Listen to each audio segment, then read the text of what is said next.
وہ باہر احاطے میں کھڑی کسی سے فون پہ بات کر رہی تھی۔ وہ دروازہ کھول کر باہر جانے کے لیے آگے آئی، لیکن کھڑکی سے آتی آواز سن کے رک گئی۔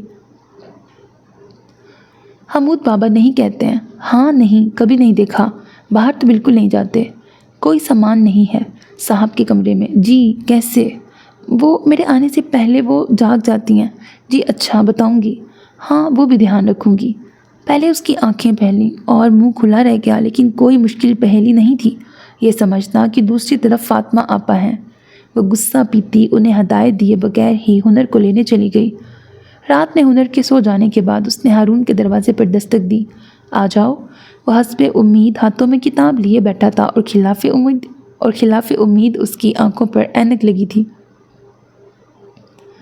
اندر کا منظر دیکھ کر وہ لمحہ بھر کو بھول گئی کہ کیوں آئی ہے۔ جب سوالیہ نظروں سے اسے دیکھتے ہوئے ہارون نے کیا تو وہ خود کو لتاڑ کر سنبھلی۔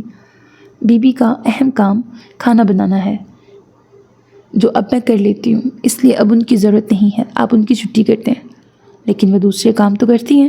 اس نے اینک نکال کر ہاتھ میں پکڑی اور اس کا دل چیخا، کیوں؟ اس کے لیے صبح سے شام تک کسی کے گھر میں رہنے کی ضرورت نہیں، صفائی اور برتن وغیرہ کے لیے چند گھنٹوں کے لیے کسی اور ملازمہ کا انتظام کر دیں۔ کوئی اور کیوں جب بی بی ہیں تو؟ اس نے الجھ کے کہا، کوئی پرابلم ہے؟ کچھ ہوا ہے کیا؟ وہ آپ نے کہا تھا یہ میرا گھر ہے، جو چاہے کر سکتی ہوں۔ اس نے اس کی زہر آلود بات کا نصف حصہ یاد دلایا۔ یا وہ صرف جملہ تھا؟ وہ ذرا دیر خاموش اسے دیکھتا رہا۔ ٹھیک ہے، اس نے اینک واپس لگا لی، کسی دوسرے ملازم کا انتظام ہونے تک برداشت کر لو۔ اس نے ہاتھوں میں پکڑی کتاب پڑھنے کے لیے سامنے کی تو وہ باہر نکل گئی۔ یعنی وہ صرف جملہ نہیں تھا، اس کا دل خواہ مخواہ اداس ہو گیا۔ 3 دن بعد بھی اس کے پاس فریاد لے کے آئیں کہ وہ ہارون سے ان کی سفارش کرے۔ اس نے بڑے آرام سے خالص بیویوں والا رونا رویا کہ وہ میری سنتے کہاں ہیں۔ بی بی کی جگہ دوسری ملازمہ گھر کی صفائی اور برتن کے لیے پہلے صبح 10 بجے آتی اور دوسری بار شام میں 7 بجے۔ بی بی کے گھر سے جانے کے اگلے ہفتے فاطمہ آپا اپنی نند کی بیٹی شگف کے ساتھ حاضر تھیں۔ شگف MSc کے فائنل ایئر میں تھی۔ وہ اسے ہارون سے ملوانے لائی تھیں تاکہ ہارون پڑھائی میں اس کی مدد کر سکے۔ اس دن پہلی بار فاطمہ آپا اور صوفی نے ایک دوسرے کی آنکھوں میں آنکھیں ڈال کر جیسے ایک دوسرے کو چیلنج کیا تھا، یہ میرا گھر ہے، یہ میرا بھائی ہے۔ یہ 2 عورتوں کے بیچ مقابلے کا بکل تھا۔ ہنر کے اسکول سے فون آیا تھا۔ وہ سلائڈ سے گر کے پیر زخمی کر بیٹھی تھی۔ اسکول میں ہی مرہم پٹی ہو گئی تھی، پھر بھی وہ اسے ڈاکٹر کے پاس لے گئی۔ اس کا رونا دیکھتے ہوئے ڈاکٹر نے درد کے لیے دوائی دے دی۔ گھر پہنچ کر بھی ہنر کا رو کے برا حال تھا۔ درد اور تکلیف سے زیادہ اسے پیر پہ بندھی پٹی دیکھ کے رونا آ رہا تھا۔ صوفی نے پہلی بار اس کے نخرے دیکھے، اسے ہنسی بھی آ رہی تھی اور پیار بھی۔ وہ ذرا بھی ہلنے جلنے پر تیار نہ تھی۔ دوا کی اتنی فکر کہ 2 گھنٹے میں 4 بار پوچھ چکی تھی، مما کیا دوا کا ٹائم ہو گیا؟ اسے ڈرائنگ روم کے صوفے پر ہی سب چاہیے تھا۔ ہارون گھر آیا تو صوفے پر کشنز کے درمیان بیٹھی ہنر کارٹون دیکھ رہی تھی۔ پیر سامنے ٹیبل پر تھے، ہاتھوں میں اسٹرابری ملک شیک کا گلاس تھا جسے وہ اسٹرا سے پی رہی تھی۔ دائیں بائیں اس کے سافٹ ٹائز رکھے تھے۔ ٹیبل پہ چاکلیٹس اور چپس کے خالی ریپرز اور پیکٹ کا ڈھیر لگا تھا۔ پاپا! اسے دیکھتے ہی وہ پھر رونے لگی۔ روتے ہوئے ساری داستان از سر نو پھر بیان ہوئی جو ذرا دیر پہلے لفظ بہ لفظ حمود کو سنائی جا چکی تھی۔ او میرا بیٹا! ہارون نے اسے گود میں لیا۔ درد ہو رہا ہے؟ ہنر نے بڑی بڑی آنکھوں کے ساتھ نفی میں سر ہلایا۔ اس کی ایمانداری پر صوفی کو بے ساختہ ہنسی آ گئی جسے اس نے بڑی مشکل سے کنٹرول کیا۔ مجھے فون کیوں نہیں کیا؟ ہارون نے بیٹی کو پیار کرنے کے بعد صوفی سے پوچھا اور اسی لمحے اسے خیال آیا کہ ان دونوں کے پاس ایک دوسرے کے فون نمبرز نہیں ہیں۔ آپ خواہ پریشان ہوتے اس لیے۔ صوفی بی بی کو تو اب بھی یاد نہ آیا۔ پھر ہنر نے باپ کے ہاتھوں ہی کھانا کھایا، کتاب سے کہانی سنی، کچھ دیر اسکریبل کھیلا۔ مجھے سونا ہے۔ سارے ناز اٹھوانے کے بعد جب اسے نیند آنے لگی تو اس نے اعلان کیا، اوکے چلو۔ ہارون نے کھڑے ہو کے اسے اٹھانا چاہا۔ میں مما کے پاس سوں گی۔ اب تک لاڈلی بیٹی کی اولین ترجیح رہے باپ کو دھچکا لگا تھا۔ یوں تو ہر رات وہ ان دونوں میں سے اسی کے ساتھ سوتی جس کے ساتھ سونے کا اس کا دل کرتا، لیکن آج اس کا مزاج دیکھتے ہوئے کہا جا سکتا تھا کہ وہ ہارون کے ساتھ سوئے گی۔ چونکی تو صوفی بھی تھی۔ مما، اس نے بازو اٹھا کے پکارا تو صوفی نے آگے بڑھ کر اسے گود میں اٹھا لیا۔ گڈ نائٹ پاپا۔ صوفی کے ساتھ ڈرائنگ روم سے باہر نکلتے ہوئے اس نے ہاتھ ہلایا۔ گڈ نائٹ بیٹا۔ حمود پہلے ہی اپنے کمرے میں جا چکا تھا۔ وہ بہت دیر تک وہیں بیٹھا کوئی ڈاکیومنٹری دیکھتا رہا۔ نیند آنے پر اپنے کمرے میں جاتے ہوئے اس کا دل نہیں مانا تو وہ ہنر کو دیکھنے کے لیے صوفی کے کمرے کے آگے رک گیا۔ اس نے ہلکے سے دستک دی، اندر سے کوئی جواب نہیں آیا۔ اس نے دروازے کو دھکا دیا، دروازہ کھلا تھا۔ وہ اندر آیا، دونوں سو رہے تھے۔ اسے دور سے دیکھ کر ہی پلٹ جانا چاہیے تھا، لیکن وہ پلنگ کے قریب آیا۔ وہ دونوں ایک دوسرے کی طرف چہرہ کیے سوئی تھیں۔ صوفی کے بازو پر ہنر کا سر تھا۔ ہنر کا ایک ہاتھ اور پیر صوفی کے اوپر تھا۔ صوفی کا دوسرا ہاتھ ہنر کے شانے پر دھرا تھا۔ اس نے ہاتھ بڑھا کر ہنر کا سر آہستہ سے تھپتھپایا اور پھر صوفی کے چہرے پر آ رہے بالوں کو پیچھے کیا۔ یہ ایک بے اختیاری عمل تھا۔ وہ کچھ دیر اس منظر کو دیکھتا رہا۔ صوفی کے چہرے سے ہٹ کر اس کی نگاہ سائڈ ٹیبل پہ رکھے فون پہ پڑی۔ اس نے فون اٹھایا۔ وہ لاک نہیں تھا۔ اس نے اپنا نمبر اپنے نام کے ساتھ محفوظ کیا، پھر اپنا فون سائلنٹ کرنے کے بعد اپنے نمبر پر کال کر کے صوفی کا نمبر محفوظ کیا۔ فون واپس جگہ پہ رکھ کر ان دونوں کو نظر بھر دیکھنے کے بعد وہ باہر نکلا تھا۔ کچن میں پانی کی بوتل بھرنے آئے حمود نے اسے صوفی کے کمرے سے نکل کر اپنے کمرے میں جاتے دیکھا تھا۔ آج ہفتہ تھا اور شگف تنہا آئی تھی۔ ہارون کے انداز سے لگ رہا تھا کہ اسے شگف کی آمد کی پہلے سے خبر تھی۔ آج وہ اپنی پڑھائی کا کوئی مشکل مسئلہ لے کے حاضر ہوئی تھی۔ اس کا مضمون فزکس ہی تھا۔ وہ دونوں موٹی موٹی کتابیں کھولے ڈرائنگ روم میں بیٹھے تھے۔ صوفی ان دونوں کے لیے کافی لے کے ڈرائنگ روم میں آئی تو میک اپ شیک اپ میں تیار شگف کو دیکھ کر نہیں بلکہ ہارون کی آنکھوں پر چشمہ دیکھ کر اس کا دماغ خراب ہوا تھا۔ یعنی حد ہے۔ شگف سے سلام کے علاوہ اس نے کوئی بات نہیں کی تھی۔ شگف نے بھی ایسی کوئی کوشش نہیں کی۔ وہ ہنر کے ساتھ پورچ میں بیٹھی اس کا ہوم ورک کروا رہی تھی۔ چھٹی کے دن اکثر گھر کے تمام افراد اپنے کام ڈرائنگ روم میں بیٹھ کے ہی کرتے تھے۔ آج بھی ہنر معمول کی طرح اپنا بیگ لیے ڈرائنگ روم میں آئی تو ہارون نے اسے سمجھایا کہ آج پاپا وہاں اپنے مہمان کے ساتھ ضروری ڈسکشن کرنے والے ہیں، اس لیے وہ کمرے میں یا پھر باہر بیٹھ کے اپنا کام کر لے، اور ہنر نے اپنے کمرے کی بجائے باہر بیٹھنا پسند کیا تھا۔ حمود گھر میں نہیں تھا کیونکہ اسے سائنس ایگزیبیشن کی تیاری کے سلسلے میں آج بھی اسکول جانا پڑا تھا۔ ہنر کی پڑھائی ختم ہوئی تو اسے بھوک لگ گئی۔ کھانے کا وقت بھی ہو رہا تھا۔ پاپا تو بزی ہیں، صوفی نے اندر دیکھتے ہوئے کہا۔ چلو آپ کھانا کھا لو، میں پاپا سے پوچھتی ہوں، ہنر کہتے ہوئے اندر بھاگی۔ پاپا کھانا کھانے چلیں؟ ہارون نے چونک کر گھڑی میں وقت دیکھا۔ آپ چلو، ہم بھی 5 منٹ میں آتے ہیں۔ اوکے۔ ہنر دوڑتی ہوئی باہر آئی۔ پاپا بھی آ رہے ہیں؟ اچھا۔ وہ ہنر کا بیگ اٹھا کے اس کے ساتھ ڈرائنگ روم سے گزر کے اندر جانے کی بجائے کچن کے احاطے میں کھلنے والے دروازے سے اندر آئی۔ ہنر اپنا بیگ کمرے میں رکھ کر واپس آئی تب وہ کھانا گرم کر رہی تھی۔ صوفی کے کچھ کہے بغیر ہی وہ پلیٹیں اور گلاس ٹیبل پر رکھنے لگی۔ ہنر کی ان معصوم حرکتوں پر اسے بڑا پیار آتا تھا۔ وہ فریج سے پانی کی بوتل لینے قریب آئی تو صوفی نے اسے پکڑ کے روکا اور جھک کر اس کے ماتھے پر بوسہ دیا۔ Good girl. جواب میں اس نے بھی ایڑیوں کے بل اچک کر اس کا ماتھا چوما۔ آپ بھی گڈ گرل، ہنر نے انگریزی میں کہا تو وہ ہنس دی۔ ٹیبل سیٹ ہونے کے بعد وہ دونوں اپنی اپنی کرسیوں پہ بیٹھ گئیں۔ آپ کو بھوک لگی تھی نا، آپ شروع کرو۔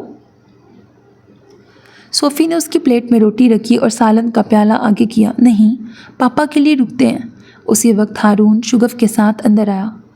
کھانے کا وقت تھا اس لیے ہارون نے اخلاقاً کہا تھا اور شگف واقعی کھانے کو تیار۔ کھانے کو رک گئی۔ مہمان نوازی کا تقاضا نبھاتے ہوئے ہارون نے اسے بیٹھنے کا اشارہ کیا۔ وہ صوفی کے بازو والی کرسی پہ بیٹھ گئی۔ ہارون ہنر کے ساتھ بیٹھ گیا۔ ایک طرف صوفی ہنر آمنے سامنے تھے، دوسری طرف ہارون اور شگف۔ بظاہر کوئی غیر معمولی اور قابل گرفت بات نہ تھی، لیکن جس طرح سے شگف اسے مسلسل نظر انداز کر رہی تھی، صوفی کی چھٹی حص اٹینشن میں آ گئی۔ اسے لگا اپنے مشن میں فاطمہ آپا اکیلی نہیں ہیں۔ اگلے دن صوفی نے ہارون کو فون پر اسے آنے کا وقت دیتے سن لیا تھا۔ وہ اور حمود بڑی دیر سے اس کے کمرے میں مغز پاشی میں مصروف تھے۔ اپنے دیے وقت سے ذرا دیر پہلے وہ 2-3 موٹی موٹی کتابیں اور اپنی اینک اٹھائے ڈرائنگ روم میں آ گیا تھا۔ ڈرائنگ روم میں ہی منڈلاتی صوفی نے موقع ملتے ہی اس کی اینک وہاں سے غائب کر دی۔ شام میں اس نے ہارون کے کمرے میں جا کر وہ اسے واپس کی۔ یہ صوفے کے پیچھے گرا تھا۔ اس نے سفید جھوٹ بولا۔ اوہ تھینک یو۔ ہارون نے اینک اس کے ہاتھ سے لیتے ہوئے شکر ادا کیا۔ گھر میں رکی اس کی دوسری ایمرجنسی اینک ٹوٹ گئی تھی اور دوسری بنانے سے پہلے وہ ایک بار اپنی اینک چیک کرانا چاہتا تھا، اپنی آنکھیں چیک کرانا چاہتا تھا، جس کے لیے اسے وقت نہیں مل رہا تھا۔ ہارون کے کمرے سے باہر نکلتے ہوئے اس کے اندر کوئی ایڈونچر مکمل کرنے جیسا جوش اور خوشی تھی۔ ہاں ہاں ہاں، ہائی آئی کیو والے لوگ۔ پھر یہ معمول ہو گیا۔ ہفتے اور اتوار کو شگف حاضر رہتی اور ہارون کو اپنا چشمہ نہ ملتا۔ وہ واقعی اتنا اچھا استاد تھا یا پھر فاطمہ آپا اور شگف مستقل مزاج اور ارادے کی پکی تھی۔ تیسرے اتوار وہ اپنے ہاتھ کی صفائی دکھاتی اینک اٹھا کر وہاں سے جانے کو تھی کہ پیچھے سے ہارون نے پکارا، صوفی۔ صوفی نے دانتوں تلے زبان دبائی۔ پکڑی گئی۔ وہ پلٹی نہیں تھی۔ مجھے بنا گلاسز کے قریب کا پڑھنے میں مشکل ہوتی ہے۔ وہ اٹھ کر اس کے سامنے آیا۔ اگر تمہیں شگف کا آنا پسند نہیں تو اپنی ان صلاحیتوں کا استعمال کرنے کی بجائے ڈائریکٹلی کہہ سکتی ہو۔ ہارون نے اس کے ہاتھ میں پکڑے اینک کی طرف اشارہ کر کے چوٹ کی۔ وہ چپ رہی۔ اب بھی اسے دل میں گدگدی ہو رہی تھی کیونکہ ہارون غلط سمجھا تھا۔ وہ اسے اصل وجہ نہیں بتا سکتی تھی، سو بہتر تھا وہ غلط ہی سوچے۔ مزید اپنے ہاتھ کی صفائی دکھانے کی تکلیف نہ اٹھاؤ، آج کے بعد شگف نہیں آئے گی۔ اس نے ہاتھ بڑھایا۔ صوفی نے سر جھکائے اینک اس کی ہتھیلی پہ رکھ دی۔ Thank you. وہ مزہ لے کے مسکرا رہا تھا۔ صوفی تیزی سے باہر نکل گئی۔ ہاں ہاں ہاں۔ ڈرائنگ روم سے باہر آتے ہی اس نے بے آواز تالی بجائی۔ اس کا دل بلیوں اچھل رہا تھا۔ سلور ریم کی فریم والے اینک میں وہ اسے اتنا اچھا لگا تھا کہ وہ نہیں چاہتی تھی کوئی اور بھی اسے اس طرح دیکھے۔ اس کا یہ چھوٹا سا راز محفوظ تھا۔ پھر نہ جانے ہارون نے فاطمہ آپا سے بات کی تھی یا شگف سے، لیکن اس دن کے بعد سے شگف نہیں آئی۔ خدر نے صبح ناشتے کے وقت ہی اس کے کان میں سرگوشی کر کے اطلاع دی تھی کہ آج اسے اور حمود کو اس کے ساتھ شاپنگ پہ جانا ہے، سیکرٹ شاپنگ پر۔ یہ دونوں کی طرف سے اجتماعی اطلاع تھی، سو ہارون نے اشارے سے حمود سے پوچھا، کیوں؟ صوفی کا برتھ ڈے ہے، حمود نے آہستہ سے کہا تاکہ کاؤنٹر کے پاس کھڑی صوفی سن نہ سکے۔ اچھا، یہ اس کے لیے واقعی خبر تھی۔ میں آج شام میں جلدی آؤں گا۔ حمود، ہنر، آپ دونوں ریڈی رہنا، ہمیں باہر جانا ہے، ہارون نے بلند آواز میں کہا تاکہ صوفی بھی سن لے۔ اوکے پاپا۔ ہنر نے اناڑی پن سے آنکھیں مارنے کی کوشش کی تھی۔ اس کے انداز پر حمود اور ہارون دونوں کو ہنسی آ گئی۔ صوفی ان کی آواز پر اس نایاب منظر کو دیکھنے پلٹی۔ وہ تینوں ہی خوشگوار موڈ میں تھے۔ اس کے ہونٹوں پہ بھی مسکراہٹ رینگ گئی۔ شام میں صوفی کو گھر چھوڑ کر وہ قریبی شاپنگ مال میں آئے تھے۔ حمود تو فوراً ہی بک شاپ میں گھس گیا، لیکن ہنر کچھ طے نہیں کر پا رہی تھی کہ اسے کیا تحفہ لینا چاہیے۔ سارا مال گھومنے کے بعد اس نے باپ کی طرف دیکھا۔ کیا میں ایک سے زیادہ گفٹ لے سکتی ہوں؟ بالکل۔ بس پھر کیا تھا، کثیر الانواع چیزوں سے اس کا گفٹ باکس بھرتا گیا۔ وہ ہنر کے اشارے اور پر اصرار سرگوشیاں نوٹ کر رہی تھی، لیکن اس کا ذہن اپنی سالگرہ کی طرف نہیں گیا تھا۔ اگلے دن صبح ناشتے کی میز پر حمود اور ہنر نے وش کرتے ہوئے اسے تحائف دیے تو وہ سچ میں حیران ہوئی تھی۔ اسے چند دنوں پہلے تک یاد تھا کہ اس کی سالگرہ آ رہی ہے، مگر پھر وہ بھول گئی تھی۔ حمود نے کارڈ کے ساتھ اسے تحفے میں خالد حسینی کی 8000 اسپلینڈڈ سن دی۔ وہ ایک بار پھر اس بچے کی سوچ پہ حیران رہ گئی۔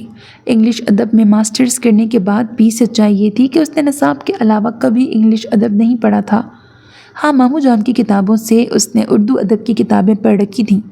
جونیئر کالج تک اردو میڈیم سے تعلیم حاصل کرنے کے بعد بی اے میں انگلش مضمون کا انتخاب کرتے ہوئے، اور بہت سے طالب علموں کی طرح اس کی وجہ بھی انگلش ادب سے لگاؤ یا دلچسپی نہیں، بلکہ فراٹے سے انگریزی بولنے کی خواہش تھی۔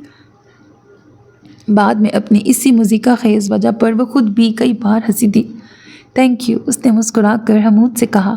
میرا کھولے نا، ہنر بے صبری ہو رہی تھی۔ صوفی نے کتاب میز پہ رکھی اور بڑا سا ڈبہ سامنے کر کے ریپر اتارنے کے بعد اسے کھولا۔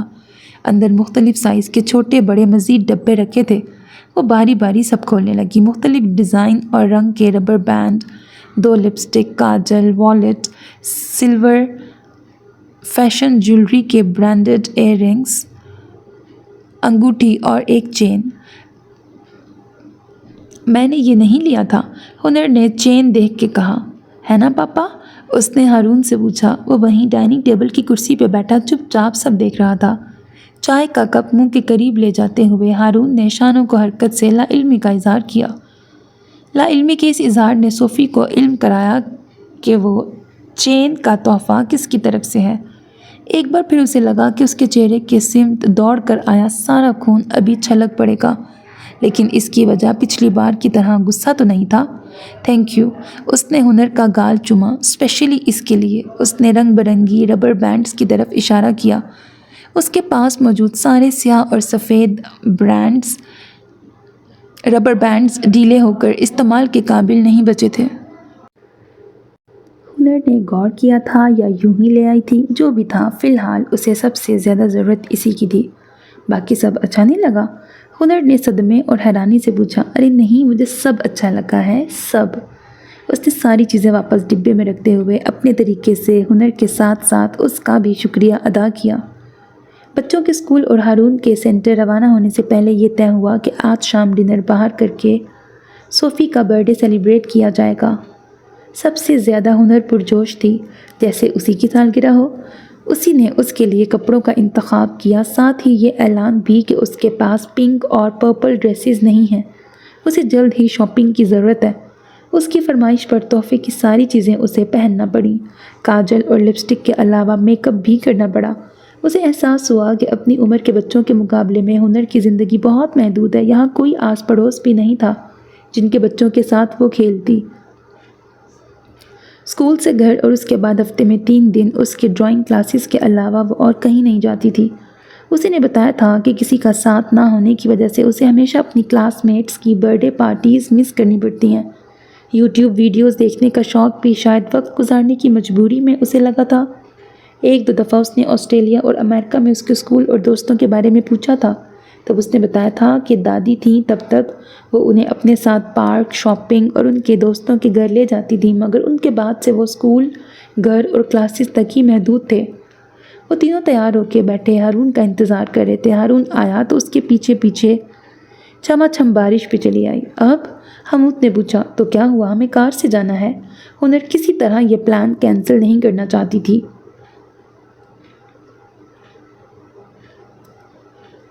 ہائی ٹائڈ کا پریڈکشن ہے، بہتر ہے ہم گھر میں ہی سیلیبریٹ کر لیں، ہارون نے اپنا فون سکرول کرتے ہوئے کہا۔ وہ نیوز پڑھ رہا تھا۔ پاپا، ہنر ٹھٹکی۔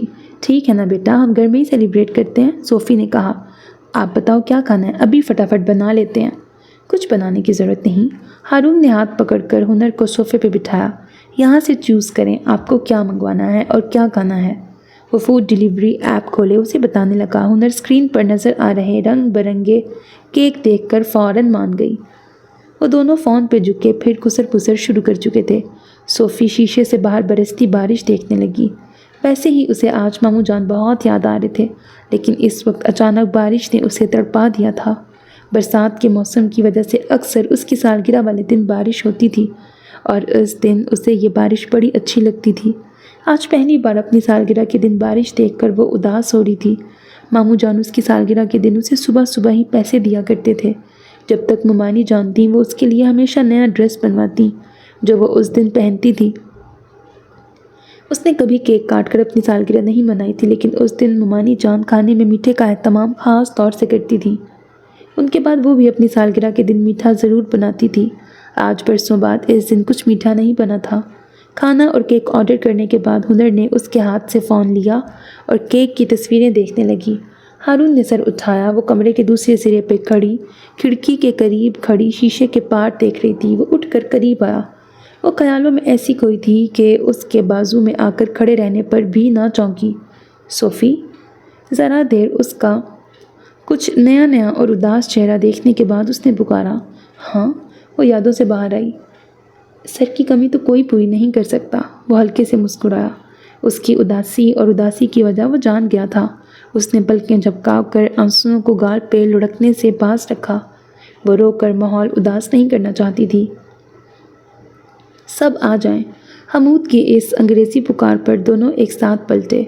وہ مونوپلی گیم کا ڈبہ لیے کھڑا تھا۔ ہنر آؤ۔ اس نے کافی ٹیبل اور اس کے نیچے کا رگ ایک طرف سرکا کر جگہ بنائی۔ کھانا آنے تک ہم سب کھیلتے ہیں، حمود نے فرش پہ بیٹھے ہوئے کہا۔ ہنر بھی فون رکھ کر اس کے قریب نیچے بیٹھ گئی۔ ان دونوں کو بھی وہاں آ کے بیٹھنا پڑا۔ حمود نے بورڈ کھول کے پھیلایا۔ میں یہ گیم اس سے پہلے کبھی نہیں کھیلا ہے۔ ان تینوں نے بڑے افسوس سے اسے دیکھا۔ پھر حمود نے اسے پورا گیم سمجھایا۔ آج وہ خوشی خوشی سب کے ساتھ شامل تھا۔ اس کی سوچ میں تبدیلی ہارون کو صوفی کے کمرے سے نکلتے دیکھنے کے بعد آئی تھی۔ میں بینکر بنتی ہوں، حمود کی بات ختم ہونے کے بعد اس نے کہا۔ نہیں، بینکر تو ہمیشہ میں ہوتی ہوں، ہنر نے ہاتھ اٹھا کے کہا۔ اچھا، اس نے مری مری آواز میں کہا اور ان کا گیم شروع ہوا۔ اس دوران ان کا آرڈر بھی ڈیلیور ہو گیا تھا۔ تھوڑا سا بریک لے کے انہوں نے کیک کاٹا، پھر دوبارہ کھیل شروع ہوا۔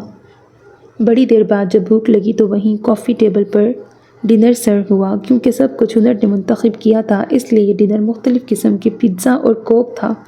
کھانے کے دوران بھی کھیل رکا نہیں تھا۔ اس نے نیا پیزا باکس کھول کر ایک ٹکڑا اٹھایا تو وہ زیادہ گرم نہیں تھا، حالانکہ کھانا شروع کرنے سے پہلے وہ سب کچھ اوون سے گرم کر کے لائی تھی۔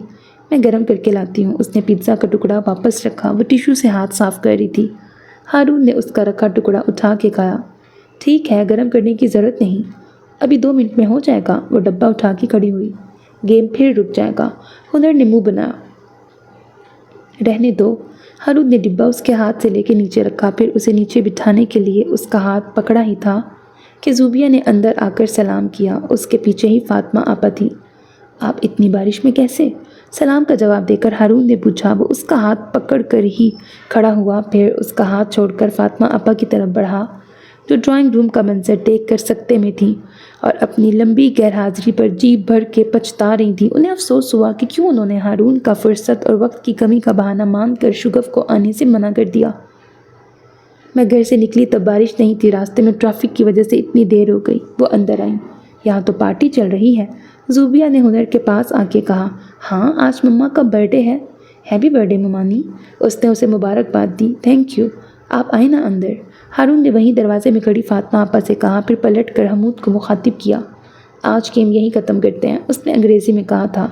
ونر تو بتا دیں، ہنر نے بھی اسی زبان میں کہا۔ گیم اینڈ نہیں ہوا ہے تو پھر ونر کیسے پتہ چلے گا؟ جس کے پاس سب سے زیادہ کرنسی ہے وہ ونر، ہنر نے اعلان کیا۔ باپ کے اشارے پر حمود کرنسی گننے لگا۔ فاطمہ آپا اندر آ کے صوفے پہ بیٹھ گئیں۔ کیک کے باقیات، کوک کے ٹین، پیزا باکسز اور نیچے پھیلے گیم سے ہوتی ہوئی ان کی نظر صوفی پہ ٹھہر گئی۔ میرون اور گولڈن ڈریس میں سجی سنوری صوفی کو دیکھ کر پہلی نظر میں وہ بھی ٹھٹک گئی تھی، اور ہارون تو پھر۔ صوفی جیت گئی ہیں۔ حمود کے اعلان پر وہ اپنے خیال سے باہر آئیں۔ میں؟ ناممکن، ایک بار پھر چیک کرو، آپ ہی ونر ہیں، کنگریچولیشنز۔ ہے، ہنر نے تالیاں بجائیں۔ میں پہلی بار کھیل رہی تھی، وہ بھی۔ اس نے رک رک کر باری باری باپ بیٹے کو دیکھا۔ یہ آپ دونوں نے تو مجھے نہیں جتایا، تھوڑا تو کانفیڈنس رکھیں، ہم نے ایسا کچھ نہیں کیا ہے، کیوں پاپا؟ ہاں، ان کے انداز مزید مشکوک کرنے والے تھے۔ پھر زوبیہ اور فاطمہ آپا نے بھی کیک، پیزا اور کوک کے مزے لیے۔ ادھر آئیں مما، ہنر نے اسے پاس بلایا۔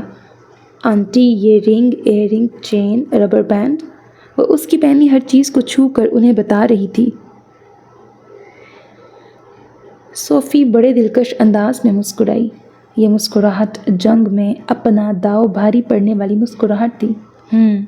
انہوں نے ہنکارا بھر کر سامنے بیٹھے بھائی کو دیکھا، جس نے ابھی ابھی ادھر سے نظر ہٹائی تھی۔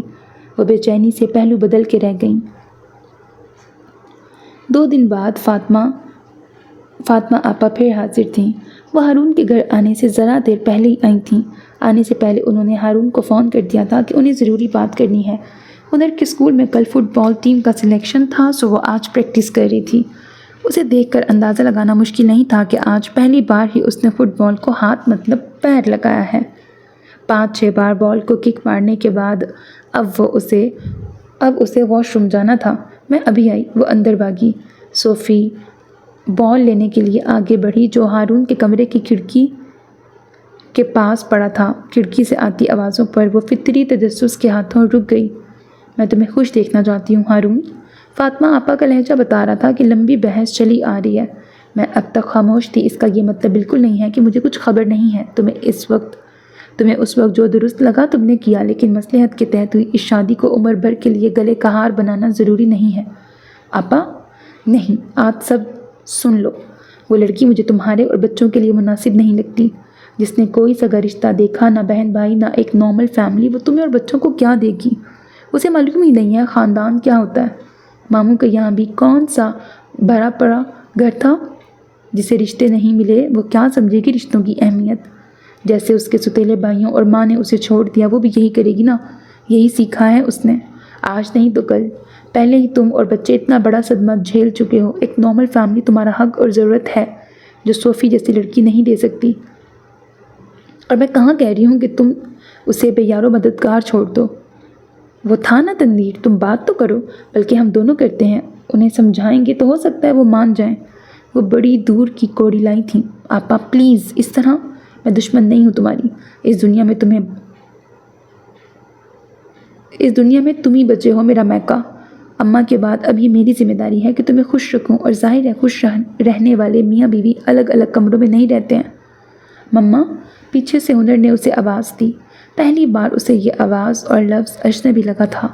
وہ اپنے پتھر ہوئے بھاری وجود کو لے کے پلٹی۔ اسی وقت ہارون نے کھڑکی کی طرف دیکھا۔ باہر لہراتا اس کا سبز آنچل اس کی نظر میں آ گیا تھا۔ آپ رو رہی ہیں؟ نہیں تو آپ رو رہی ہیں؟ ماموں جان یاد آ رہے ہیں۔ ہم کتنی بار اپنی پردہ داری کے لیے دنیا سے پردہ کر لینے والوں کا سہارا لیتے ہیں۔ اس جھوٹے اعتراف کے بعد اسے اجازت تھی وہ باقاعدہ رونے لگی۔ مما، ہدر نے اپنی ننھی ننھی انگلیوں سے اس کے آنسو صاف کیے۔ مت روئیں۔ صوفی کے مزید قریب آ کر اس نے اس کے گلے میں بازو ڈال دیے۔ مما، اس چھوٹے سے وجود کی حدت تھی کہ ذرا دیر پہلے والی باتوں سے رگوں میں جمتے خون میں پھر حرارت دوڑنے لگی۔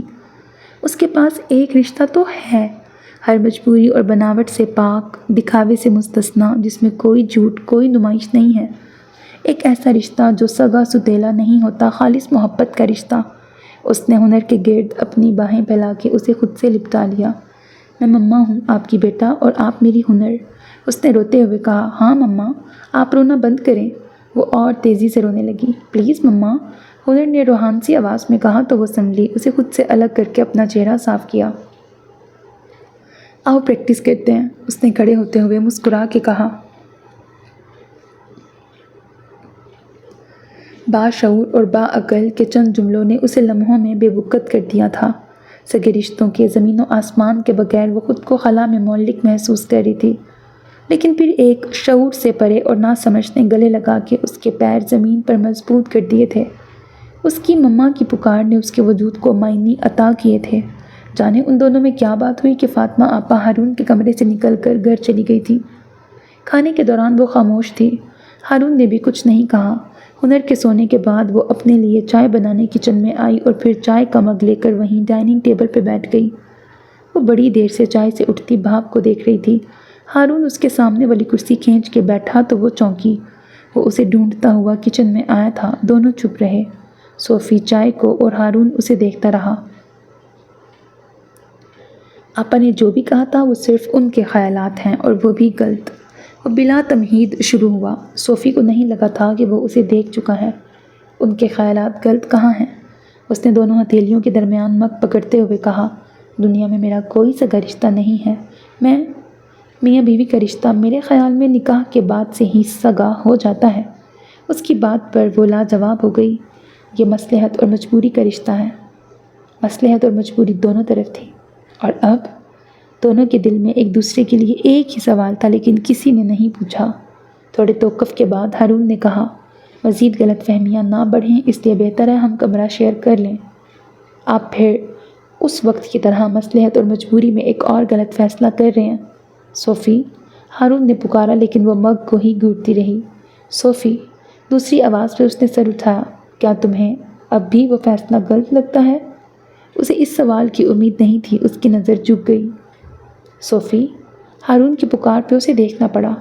کیا تمہارے احساسات اب بھی وہی ہیں جو اس وقت تھے؟ ہارون نے اس کی نظر سے اپنی نگاہ الجھا کر سوال کیا۔ کیا آپ کے وہی ہیں؟ اس نے اپنا جواب سوال میں لپیٹ کر دیا، نہیں۔ ایک مستحکم لفظ پر مگ پہ اس کی گرفت بھی مستحکم ہو گئی۔ لیکن مجھے وہاں تک پہنچنے کے لیے تھوڑی اور مسافت طے کرنی ہے، ہارون نے انگلی سے اس کی طرف اشارہ کر کے کہا۔ صوفی نے اسے دیکھا اور پھر واپس مگ کو دیکھنے لگی۔ میں یہاں سے کہیں بھاگی تو نہیں جا رہی، انتظار کر سکتی ہوں، اس نے بہت دھیرے سے کہا۔ ہارون پہلی بار مسکرایا۔ کتنی ہی دیر ہارون اسے اور وہ ہنوز مگ کو دیکھتی رہی۔ پھر ہارون نے ہاتھ بڑھا کر اس کے ہاتھوں سے مگ لے لیا۔ چائے ٹھنڈی ہو گئی ہے، وہ کھڑا ہوا۔ رہنے دیں، مجھے اب چائے نہیں پینی۔ وہ کچن کاؤنٹر کی طرف بڑھا تو صوفی نے جلدی سے کہا۔ ہارون نے چائے سنک میں بہا دی۔ وہ اپنی جلد بازی پر پچھتائی، اسے لگا تھا وہ چائے گرم کرنے جا رہا ہے۔ یعنی حد ہے، اس نے خود کو لتاڑا۔ ہارون نے نل کھول کر پانی سے مگ کھنگالا اور کاؤنٹر پہ الٹا رکھ دیا، پھر پلٹ کر ٹیبل کے پاس آ کے رکا۔ فاطمہ آپا کی باتیں صرف ان کے ذہن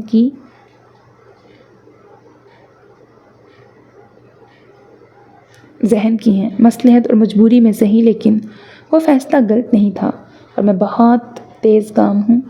وہ ٹیبل پر ہتھیلی ٹیک کر ذرا آگے جھکا۔ اگر تمہیں سکون سے سونا ہے تو پہلی 2 باتیں سوچو، اور اگر جاگنا ہے تو پھر تیسری۔ اس کے چہرے پر پھیلی مسکراہٹ اور شرارت صوفی کے لیے بالکل نئی تھی۔ پھر اسے دڑکا ہوا کہ سارے بدن سے دوڑ کر چہرے پہ آیا خون کہیں چھلک نہ پڑے۔ Good night. بڑی گہری نظر اس پہ ڈال کر وہ کچن سے چلا گیا۔ صوفی نے سر ٹیبل پہ گرا لیا۔ یا اللہ! ہارون سے ملنے کچھ لوگ آئے تھے، وہ کچن میں مصروف تھی۔ اس نے ملازمہ کے ہاتھوں چائے اور ریفریشمنٹ بھجوا دیا۔ صاحب آپ کو بلا رہے ہیں، ذرا دیر بعد ملازمہ نے آ کے کہا۔ ایسا کون آیا ہے کہ مجھے بلایا؟ اس نے مائکرو ویو کے دروازے میں نظر آ رہے اپنے عکس کو دیکھ کر بال اور دوپٹہ درست کیا اور ڈرائنگ روم میں چلی آئی۔ وہاں تنویر کو بیٹھا دیکھ اس کے قدم تھم گئے۔ اس کے ساتھ یقیناً اس کے والدین تھے۔ اس کی امی کی نظر اس پہ پڑی تو اسے چاروں ناچار اندر آنا پڑا۔ السلام علیکم۔ وعلیکم السلام۔ اس کی امی نے بڑے جوش میں بلند آواز میں جواب دیا۔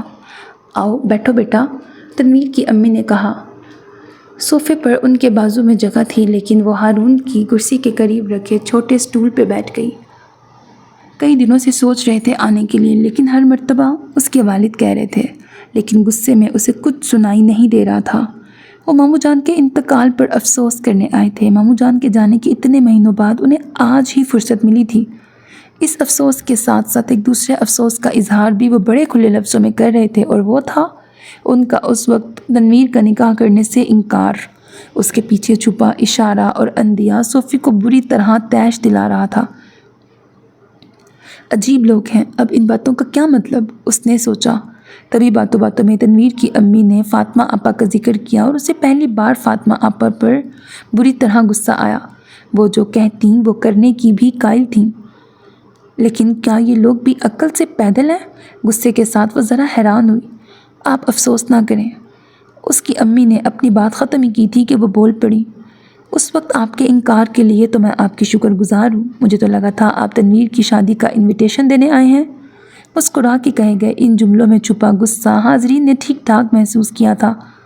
تنویر کی امی کے چہرے کی کھسیاہٹ دیکھ کر یہی تاثر فاطمہ آپا کے چہرے پر دیکھنے کی آرزو اس کے دل میں جاگی تھی۔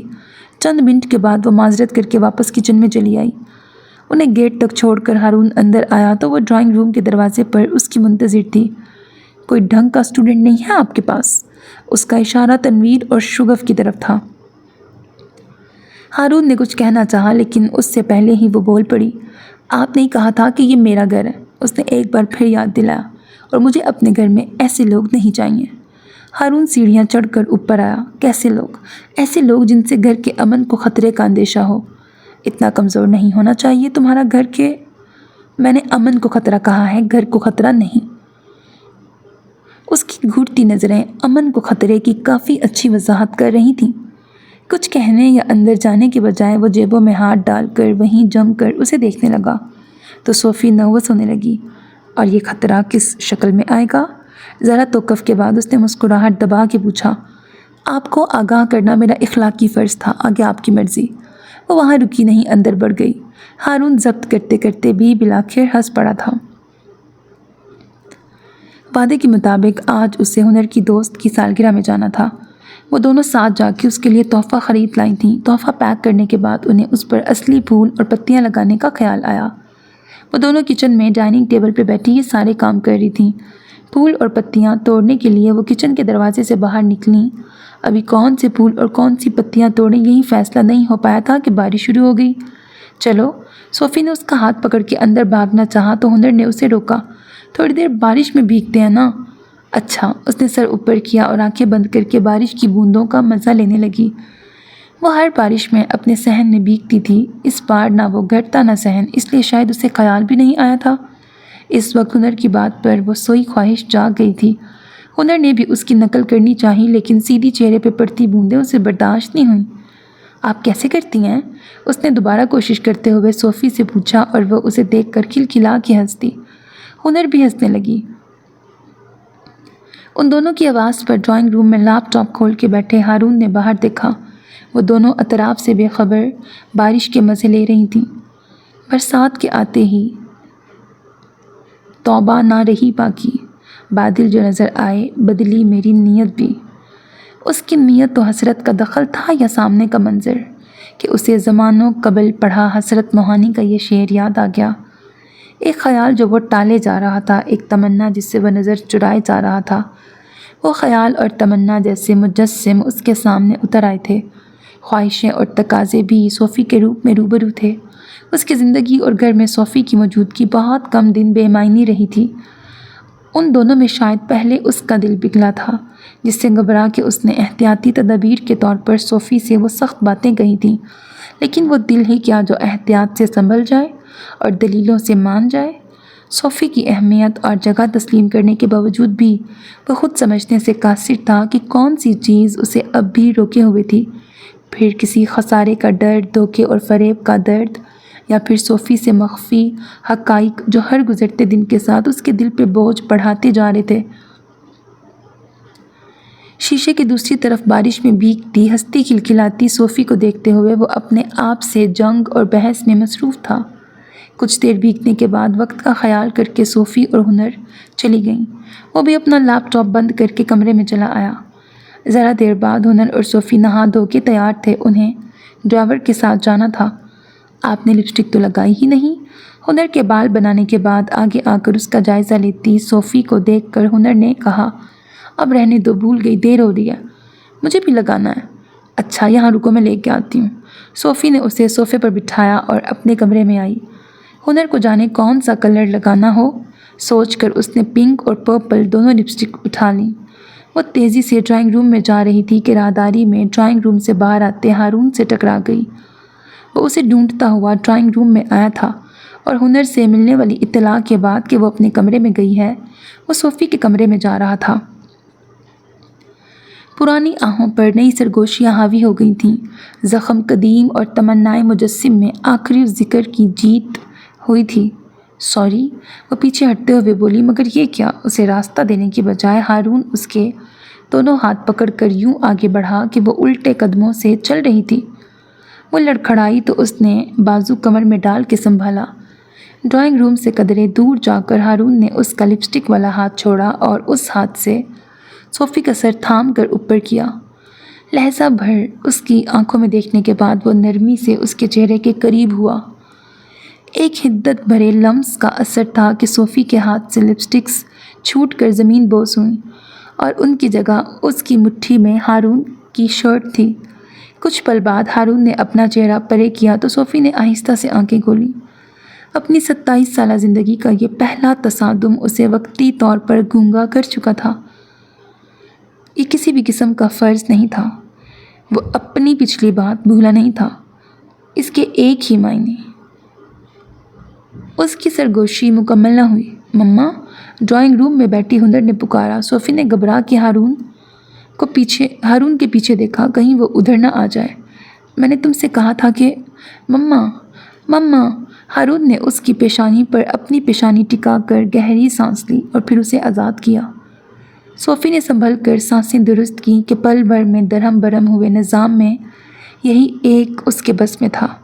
ہارون نے جھک کر فرش پہ گری لپسٹکس اٹھائیں۔ باقی باتیں رات میں۔ ہارون نے اس کا ہاتھ پکڑ کر ہتھیلی پہ لپسٹکس رکھیں۔ اب تمہیں ان کی ضرورت نہیں۔ اس لمحے اس کے چہرے پر تصویر والی شوخی اور شرارت تھی۔ مما، ہنر ڈرائنگ روم کے دروازے پر نمودار ہوئی۔ ہم لیٹ ہو رہے ہیں۔ اس نے باپ کو نظر انداز کر کے صوفی سے کہا۔ ہاں چلو۔ وہ ابھی ابھی بیدار ہوئے احساس کو نظر انداز کرنے کی ناکام کوشش کرتے ہوئے ہنر کے قریب آئی۔ پہلے لپسٹک تو لگا دیں۔ وہ اس کا ہاتھ پکڑ کے آگے بڑھنے لگی تو ہنر نے ٹوکا۔ وہ اپنا سرخ چہرہ چھپانا چاہ رہی تھی جسے ہارون کی نگاہیں مزید تپا رہی تھیں، لیکن اب اسے وہیں رک کر ہنر کو لپسٹک لگانی پڑی۔ اس نے بڑی احتیاط سے اسے لپسٹک لگائی۔ ذرا دیر پہلے والی واردات سے حواس ابھی تک ٹھکانے پر لوٹے نہیں تھے۔ ایک ذرا سی لرزش سے رنگ کہیں اور پھیل جانا تھا۔ بائے پاپا، ہنر نے ہاتھ ہلا کے کہا۔ اللہ حافظ بیٹا، ہارون نے آگے آ کے کہا۔ وہ اسے بھی کچھ کہتا اس سے پہلے ہی وہ ہنر کا ہاتھ تھام کر ڈرائنگ روم سے نکل گئی۔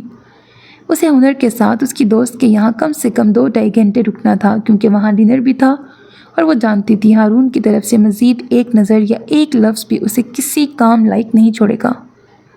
اس کی عجلت جان کر ہارون تنہائی میں ہی ہنس پڑا۔ وہ بڑے موڈ میں اس کی واپسی کا منتظر تھا۔ ان دونوں کی واپسی بہت دیر سے ہوئی تھی۔ حمود اور ہارون کا کھانا ہو چکا تھا۔ ہارون ان دونوں کا انتظار کر رہا تھا۔ حمود اپنے کمرے میں چلا گیا۔ ہنر تھک گئی تھی اور اسے نیند بھی بہت آ رہی تھی، لیکن اسے ہارون کو تقریب کی ساری ردات سنانی تھی۔ کپڑے تبدیل کرنے کے بعد اس نے شوشہ چھوڑا کہ وہ پاپا سے بات کرتے ہوئے آج انہی کے پاس سوئے گی۔ وہ پلنگ پر پیر سمیٹ کر بیٹھی، کبھی گھڑی تو کبھی دروازے کو تک رہی تھی۔ جانے کتنا وقت گزر گیا، تب کہیں دروازے کے باہر راہداری میں قدموں کی چاپ ابھری جو قریب ہوتی جا رہی تھی۔ سارے کمرے میں گونجتی گھڑی کی ٹک ٹک دھک دھک میں بدل گئی۔ ہارون دروازے کے قریب پہنچا ہی تھا کہ فون کی رنگ ہوئی۔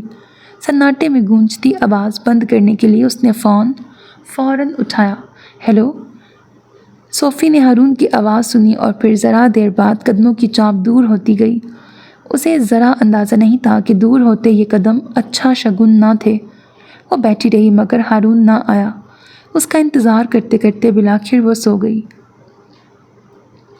صبح جب پتہ چلا کہ وہ ناشتے سے پہلے ہی سینٹر کے لیے نکل گیا ہے تو اس نے مان لیا کہ رات میں ضرور کوئی بہت اہم فون یا مسئلہ ہوگا جو وہ دروازے سے پلٹ گیا تھا اور پھر اتنی صبح چلا گیا۔ وہ سارا دن اس کا انتظار کرتی رہی۔ اسے یقین تھا کہ وہ کوشش کر کے جلد گھر آئے گا، لیکن جلدی تو دور، وہ اپنے وقت پر آیا نہ کبھی کے لیٹ ٹائم پر۔ ہنر اور حمود بھی اس کا انتظار کرتے کرتے سو گئے۔ وہ پہلی بار برآمدے کی سیڑھی پہ بیٹھی اس کے آنے کا انتظار کر رہی تھی۔ ہارون آیا اور اسے وہاں بیٹھا دیکھ کر ٹھٹک گیا۔ میں کھانا کھا کر آیا ہوں، تم بھی سو جاؤ۔ ایک نظر اسے دیکھا اور پھر یہ 2 رسمی جملے بول کر وہ آگے بڑھ گیا۔ صوفی نے بے یقینی سے پلٹ کے اسے اندر جاتے دیکھا۔ اسے یقین نہیں آ رہا تھا کہ اس نے واقعی یہی کہا ہے اور اس نے درست سنا ہے۔ یہ اس کا وہم یا خواب نہیں ہے۔ کوئی بڑی بات نہ تھی اگر درمیان میں کل کا تصادم نہ ہوتا۔ اس التفات کے بعد نظر انداز کرنے کا مطلب، کل تو وہ کسی ایک مطلب اور معنی کی بات کر رہا تھا، اور اب اس کا پرانا غصہ عود کے آیا۔ دل کیا تو مہربان اور مرضی نہ ہوئی تو انجان، یعنی اس کی کوئی اہمیت ہی نہیں۔ دوسری بار اسے ہارون کے رویے سے شدید ذلت کا احساس ہوا تھا۔ صوفی کا دل کیا ابھی اس کے پیچھے جائے اور کل اور آج کے تضاد کا جواب مانگے، اسے باقی باتوں کا وعدہ یاد دلائے، کوئی جھگڑا ہی نہ رہے۔ اگر انسان انا اور خودداری کو طاق پر رکھ کر فوراً سوال و جواب کر کے معاملہ اسی وقت ختم کرنے لگ جائے۔ اسے بھی انا نے آگے بڑھنے سے روکے رکھا تھا۔ اسے خود پر بھی غصہ آنے لگا کہ کیا ضرورت تھی میدان میں بیٹھ کے اس کا انتظار کرنے کی۔ وہ تپتی جھلستی اپنے کمرے میں چلی آئی۔ ساری رات کروٹیں بدل بدل کے گزری۔ بڑی دیر تک غائبانہ اسے باتیں سناتے اور کٹہرے میں کھڑا کرنے کے بعد آخر اس نے یہی طے کیا کہ صبح پہلے ہارون سے بات کرے گی۔ اپنے پہلے اور آج والے غصے کا واضح فرق بھی اسے سمجھ آ گیا تھا۔ اس دفعہ کمبخت دل کی دلیلیں بھاری پڑ رہی تھیں جو پہلے چپ رہتا تھا۔ سارے باندھے ارادے صبح دھرے کے دھرے رہ گئے۔ وہ آج بھی ناشتہ کیے بغیر یعنی اسے شکل دکھائے بغیر ہی چلا گیا تھا۔ کیا واقعی اتنا کام ہے؟ اس نے سوچا۔ اگر ایسا ہے تو یہی بات کہیں بھی تو جا سکتی ہے کہ مصروف ہوں۔ اس کا پورا دن پھر بے چینی سے رات کا انتظار کرنے میں گزر گیا۔ وہ دیر سے آیا اور کھانے کے دوران پھر اسے نظر انداز کر کے وہ دونوں بچوں سے دن بھر کی ردات سنتا رہا۔ کھانا ختم ہوتے ہی بچوں کے ساتھ ہی وہ بھی اٹھ کے کمرے میں چلا گیا۔ وہ کچن سمیٹ کر باہر نکلی اور کتنی ہی دیر اس کے کمرے کے باہر دروازے کو گھورتی رہی۔ دھڑا دھڑ اس کا دروازہ بجانے کی خواہش دبا کر وہ اپنے کمرے میں چلی آئی۔ پھر یہی اس کا معمول ہو گیا۔ وہ صبح ناشتے کے بغیر ہی چلا جاتا اور رات میں دیر سے لوٹتا۔ کھانے کے ٹیبل پر وہی معمول کی گفتگو، اس دوران اسے بھی مخاطب کر لیا جاتا۔ وہ بھی بچوں کی خاطر غصہ دبائے جواب دے دیتی۔ اس کا غصہ بھی جیسے نقطۂ عروج پر پہنچنے کے بعد اپنی آب کھو چکا تھا۔ اس کی جگہ اب تشویش تھی۔ وہ اسے نظر انداز کر رہا تھا یا اس سے کترا رہا تھا؟ اس کے چہرے پر درج تناؤ اور ماتھے کی شکنیں اسے فکرمند کرنے لگی تھیں۔ اس کی الجھن اور پریشانی وہ بھی محسوس کر رہی تھی۔ کیا وجہ ہو سکتی ہے؟ وہ یہ سوچ سوچ کے پاگل ہونے کو تھی۔ کیا فاطمہ آپا کی طرف سے کوئی مسئلہ ہے؟ تنویر والی کوئی بات ہے؟ وہ دیکھ چکی تھی کہ ہارون کے لیے فاطمہ آپا اہم تھیں۔ ان کی بے سروپا باتیں اور بے جا فرمائشوں کو وہ اہمیت نہیں دیتا تھا۔ پھر بھی سن گن لینے کے لیے اس نے پہلی بار انہیں بھی فون کر لیا۔ انہوں نے عام سے انداز میں بات کی جس سے ان کی طرف سے کسی مسئلے کا اشارہ نہیں ملا تھا۔ قیاس کے گھوڑے دوڑاتے ہوئے اس نے صفوان کو بھی فون کیا کہ شاید بیونڈی سے کسی ایسی بات کا صلہ مل جائے، مگر بے سود۔ آخر کو خیال کی سوئی اس کے کام پہ آ کے ٹھہر جاتی۔ لیکن کام کی پریشانی میں میرا کیا قصور؟ مجھے سزا کیوں؟ اس دوران چھٹی کے 2 دن بھی وہ سینٹر گیا تھا۔ حمود اور ہنر کے پوچھنے پر اس نے کام کی زیادتی کو ہی وجہ بتایا تھا، لیکن اب صوفی کا دل یہ وجہ قبول کرنے کو بھی تیار نہیں تھا۔ کل ہفتہ تھا اور کھانے کے دوران ہنر نے اس کے دل کی بات کہہ دی۔ پاپا، کل آپ آفس نہیں جانا۔ کیوں بیٹا؟ لاسٹ سیٹرڈے سنڈے بھی آپ گھر پہ نہیں تھے۔ سوری بیٹا، لیکن کام بہت ہے۔ کیا آپ کا پروجیکٹ مکمل ہونے کے قریب ہے؟ حمود نے انگریزی میں سوال کیا۔ جلد ہی انشاءاللہ۔ تو کیا اس کے بعد ہم US یا آسٹریلیا واپس جائیں گے؟ ابھی اس تعلق سے کچھ طے نہیں ہے۔ یہاں آنے سے پہلے آپ نے یہی کہا تھا پروجیکٹ مکمل ہونے کے بعد ہم واپس چلے جائیں گے۔ دیکھیں گے، ابھی کچھ سوچا نہیں ہے۔ لیکن پاپا، حمود۔ ہارون کی آواز قدرے اونچی اور غصیلی تھی۔ سب سہم گئے۔ یہ پہلی بار ہی ہوا تھا۔ یہ سب آپ کے فکر کرنے اور سوچنے کی باتیں نہیں ہیں۔ اب کہ اس نے انگریزی میں ہی مگر نرمی سے کہا، ابھی پروجیکٹ مکمل ہونے میں وقت ہے۔ اوکے۔ حمود اپنی پلیٹ پہ جھک گیا۔ اس کے بعد پھر کسی نے کوئی بات نہیں کی۔ سب سے پہلے حمود اٹھا، اس کے بعد ہنر اور ہنر کے ساتھ ہارون بھی۔ وہ پہلے ہی کہہ چکی تھی آج اسے ہارون کے پاس سونا ہے۔ سب کے جانے کے بعد وہ بڑی دیر تک سوچوں کے گرداب میں پھنسی یوں ہی بیٹھی رہی۔ صاف ظاہر تھا کہ کوئی بات اسے پریشان کر رہی تھی۔ اس رات دروازے کے باہر کس کا فون تھا اور ایسا کیا کہا گیا تھا کہ اس تک پہنچا ہارون پل بھر میں اتنا دور چلا گیا تھا؟ اسے ہارون کے رویے میں اپنے لیے غصہ یا ناراضگی نظر نہیں آ رہی تھی، بلکہ وہ خود میں ہی الجھا محسوس ہو رہا تھا۔ حمود اور اس کی گفتگو کے بعد ماحول یکسر بدل گیا تھا۔ اس کے بعد ٹیبل پہ بیٹھے وہ 4 نفوس بالکل خاموش تھے۔ فضا میں پھیلا تناؤ اور سناٹا بڑا واضح تھا۔ گھر میں یہ تناؤ اور سناٹا مستقل نہ ہو جائے، اس کی فکر کرنا اس کی ذمہ داری تھی، اور ہارون کو یوں تنہا نہ چھوڑنا اس کے دل کی مجبوری۔ وہ اٹھی اور کچن سمیٹ کر ہارون کے کمرے میں پہنچی۔ دروازہ کھلا تھا۔ ہارون کھڑکی کے قریب کھڑا تھا۔ آہٹ پر اس نے پلٹ کر دیکھا۔ لمحہ بھر کو اس کی آنکھوں میں حیرت ابھری۔ پھر وہ دوبارہ کھڑکی کے باہر دیکھنے لگا۔ صوفی آہستہ چل کر اس کے پیچھے ذرا فاصلے پہ رک گئی۔ وہ بے چینی سے اپنی انگلیاں مروڑ رہی تھی۔ دماغ اسے سمجھا رہا تھا کہ بہت ممکن ہے اسے پچھلی بار کی طرح ذلیل اور بے عزت کر کے کمرے سے نکال دیا جائے، اس لیے بہتر ہے وہ خود ہی وہاں سے چلی جائے۔ لیکن وہ اس مقام پر پہنچ گئی تھی جہاں دل کی دہائیوں میں دماغ کے مشورے گم ہو جاتے ہیں۔ ہماری پہلی ملاقات کو تقریباً 1.5 سال ہونے کو آیا ہے۔ ہارون کی پشت کو دیکھتے ہوئے اس نے کہنا شروع کیا۔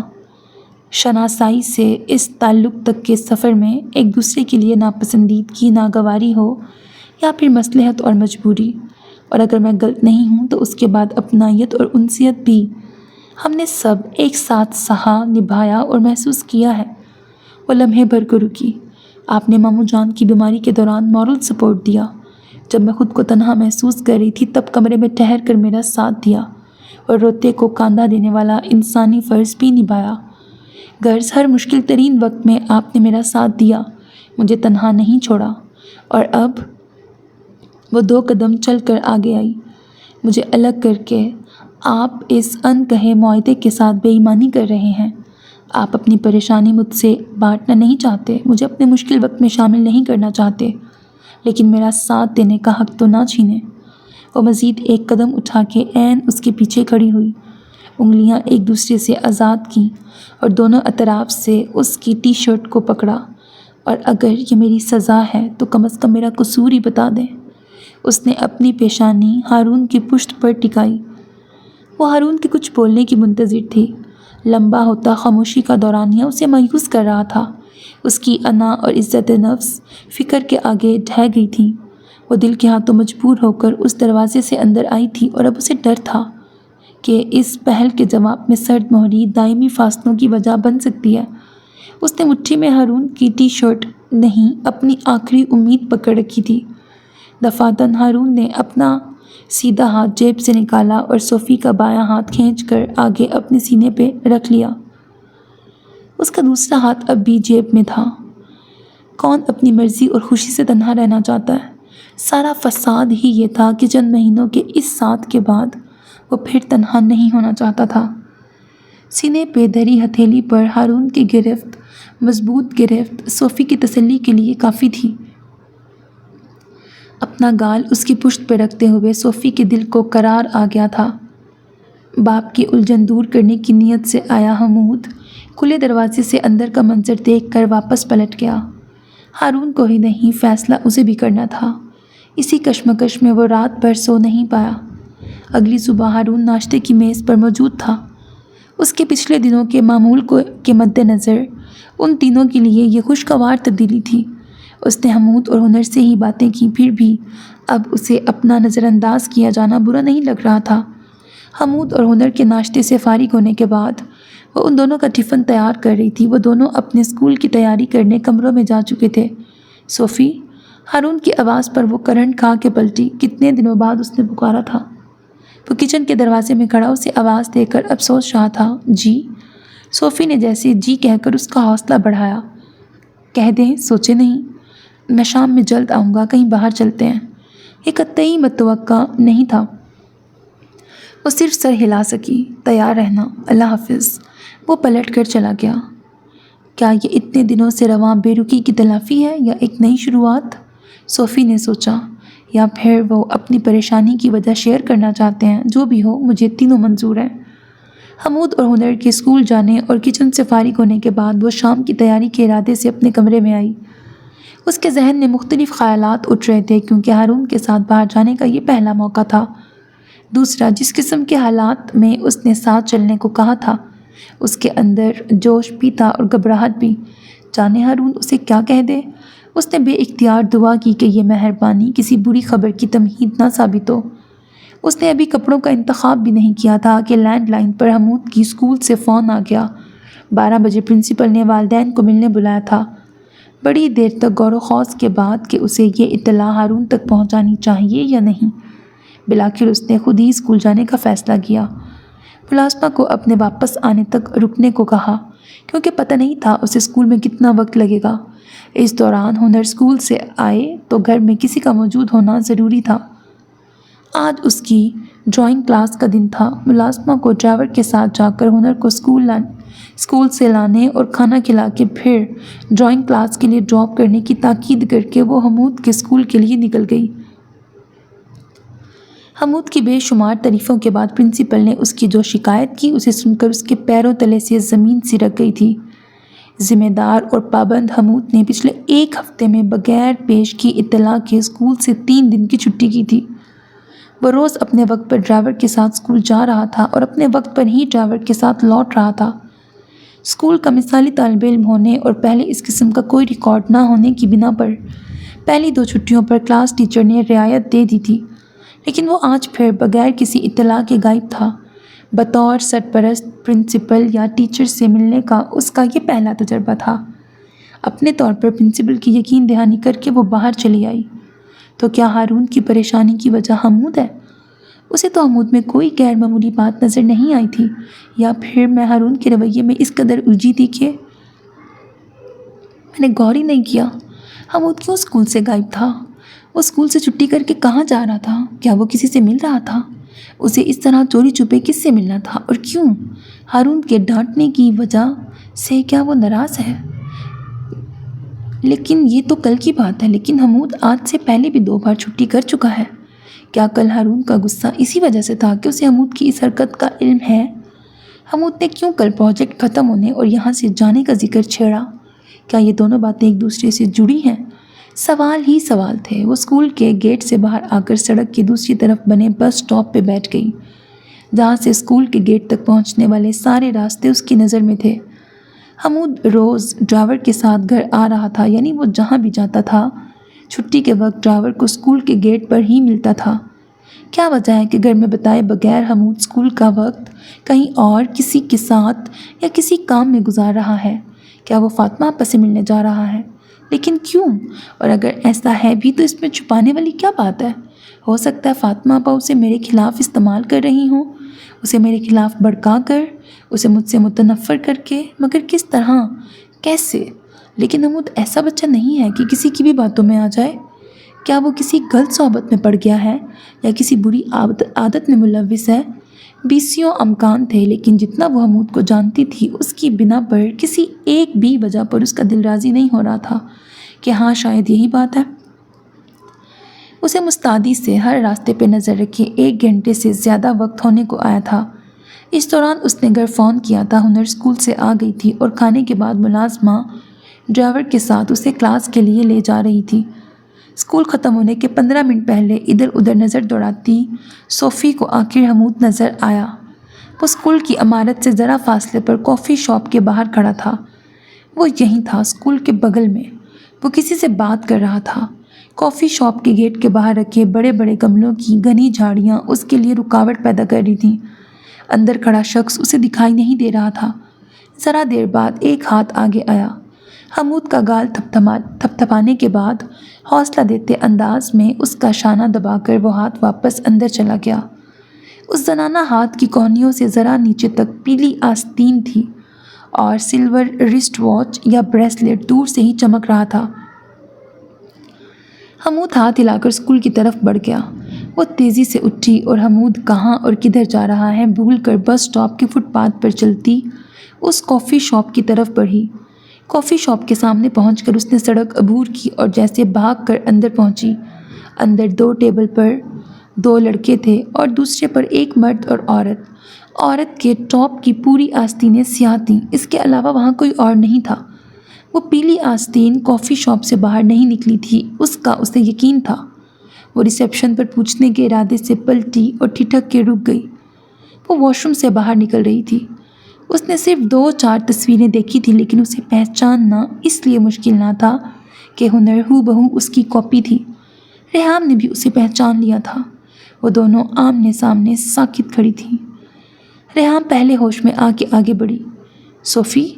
اور صوفی جو پہلے ہی مرنے کی حد تک حیران تھی 2 قدم پیچھے ہٹی۔ حمود ریحام سے مل رہا تھا، مطلب وہ جانتا تھا کہ ریحام زندہ ہے، یا پھر اسے اب علم ہوا کہ اس کی ماں صفیہ؟ ریحام کی آواز پر وہ لڑکھڑا کے سنبھلی۔ آپ مجھے؟ عمر بھر کی حیرانیاں اور انکشافات شاید آج کے دن کے لیے مخصوص تھے۔ حمود جب اس سے مل ہی رہا تھا تو اسے میرے متعلق بتانا، میری تصویر دکھانا کوئی بڑی بات نہیں ہے۔ بڑی بات تو… ایک نیا خیال آتے ہی اس کی سوچ دم توڑ گئی۔ ایک بار پھر اس کا غصہ پورے تمطراق سے جاگا تھا۔ وہ ہونٹ بھینچ کے پلٹی۔ صفیہ؟ ریحام لپک کر اس کے پیچھے بھاگی۔ صفیہ میری بات سنیں پلیز۔ دروازے سے باہر ریحام نے اس کا راستہ روکا۔ آپ سے نہیں، مجھے فی الحال کسی اور سے سننا ہے، سپاٹ لہجے میں کہہ کے وہ رکی نہیں۔ گیٹ سے باہر آتے ہی سامنے سے گزرتی ٹیکسی کو روکا اور فوراً اندر بیٹھ گئی۔ ریحام نے بے قراری سے ہونٹ کاٹتے ہوئے دور جاتی ٹیکسی کو دیکھا، پھر کچھ سوچ کے بیگ سے موبائل نکالا اور ہارون کو فون لگایا۔ وہ اتنی باخبر تو تھی کہ جانتی تھی صوفی کو اس کے متعلق سب کچھ نہیں معلوم ہے۔ وہ گھر پہنچی۔ اس کے 4-5 منٹ بعد حمود بھی پہنچ گیا تھا۔ وہ غصے سے بھری اپنے کمرے میں ٹہل رہی تھی، منتشر ذہن، ڈھنگ سے کچھ سوچ بھی نہیں پا رہا تھا۔ دل و دماغ میں اتنا بڑا دھوکہ، اتنا بڑا جھوٹ کی تکرار جاری تھی۔ فون کی رنگ پر اس نے فون اٹھایا۔ ہارون کالنگ دیکھ کر اسے ایک اور جھٹکا لگا۔ میں نے کب یہ نمبر سیو کیا اور انہیں اپنا نمبر دیا؟ اس نے فون ریسیو کیے بغیر ہی پلنگ پہ اچھال دیا۔ مجھ سے بڑا بے خبر بھی کوئی ہے دنیا میں؟ کیا یہ سچ بتانے کے لیے مجھے باہر چلنے کو کہا تھا یا پھر یہ التفات پردہ ڈالنے کی ایک اور کوشش تھی؟ وہ مسلسل کمرے میں ایک سرے سے دوسرے سرے تک چل رہی تھی۔ میں اتنی بے وقوف ہوں یا وہ اتنے شاطر؟ ایسا فریب، ایسا دھوکہ کون یقین کرے گا؟ کبھی شک تک نہ ہوا۔ فون دوبارہ رنگ ہو کر اب خاموش تھا۔ اس کے اندر اٹھ رہے سوال غصے کو مزید ہوا دے رہے تھے۔ جانے کتنا وقت گزر گیا تھا جب دستک دیے بغیر دروازہ کھول کر ہارون اندر آیا۔ صوفی کو دیکھتے ہی ایک گہرا سانس لے کے اس نے خود کو سنبھالا۔ ریحام کے فون کے بعد سینٹر سے گھر پہنچنے کی تیزی اور عجلت اس کی حالت سے ظاہر تھی۔ صوفی؟ وہ اس کے مقابل آیا اور صوفی جو پیچھے ہٹ کر اس سے دور ہونا چاہتی تھی، اپنی جگہ سے ہل نہ سکی۔ اسے سامنے دیکھ کر غصے کے ساتھ ساتھ اب تکلیف اور درد کا احساس بھی جاگ گیا تھا۔ کیوں اتنا بڑا جھوٹ کہا آپ نے؟ وہ تو صرف غصے میں تھی، لیکن جب کہا تو اس کی آواز رند گئی تھی۔ میں نے تم سے کوئی جھوٹ نہیں کہا ہے۔ ہارون نے اسے شانوں سے تھاما۔ جو بات اس سے کہنا بہت مشکل لگ رہا تھا وہ یوں کھلی تھی کہ اب کہے بنا چارہ نہ تھا۔ آپ اب بھی یاد کرو صوفی، اچھی طرح یاد کرو۔ میں نے کب کہا تھا کہ ریحام اس دنیا میں نہیں ہے؟ بلکہ میں نے کب ریحام کا ذکر کیا؟ تم سے یا سر سے یا کسی اور سے؟ تم نے کب مجھے ریحام کے تعلق سے کچھ کہتے دیکھا یا سنا؟ غصے کے بعد دل پرے دھکیلتے ہوئے اس نے کھلی فضا میں غور کیا، دور دور تک غور کیا۔ ہارون ٹھیک کہہ رہا تھا، وہ مزید الجھ گئی۔ قریبی اور ضروری سبھی لوگوں کو ریحام اور میرے علیحدگی کا علم ہے۔ اماں تو رہی نہیں، ان کے علاوہ فاطمہ آپا کی فیملی اور حمود کو ساری حقیقت پتہ ہے کہ ریحام زندہ ہے اور US میں ہے۔ ہنر چھوٹی تھی اس لیے وہ حقیقت نہیں جانتی۔ اس کے مطابق اس کی ممی اس دنیا میں نہیں ہے۔ وہ اس انکشاف پر جتنا حیران ہوتی کم تھا۔ یہاں آنے کے بعد جب کسی نے وائف کا پوچھا اور میرے چہرے پر ابھرے تاثر سے اس نے خود ہی ازیوم کر لیا کہ وہ فوت ہو چکی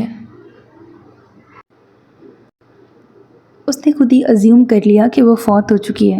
پھر یہ بات ایک سے دوسرے اور دوسرے سے تیسرے تک ہوتی آگے یوں ہی پہنچتی رہی۔ میرا قصور یہ ہے کہ میں نے نہ پہلی بار تصحیح کی نہ اس کے بعد، اور سچ کہوں تو مجھے یہ زیادہ مناسب لگا تھا کہ لوگ اسے مردہ سمجھیں۔ آج کا سورج صرف اسے حیران کرنے کے لیے طلوع ہوا تھا۔ صوفی؟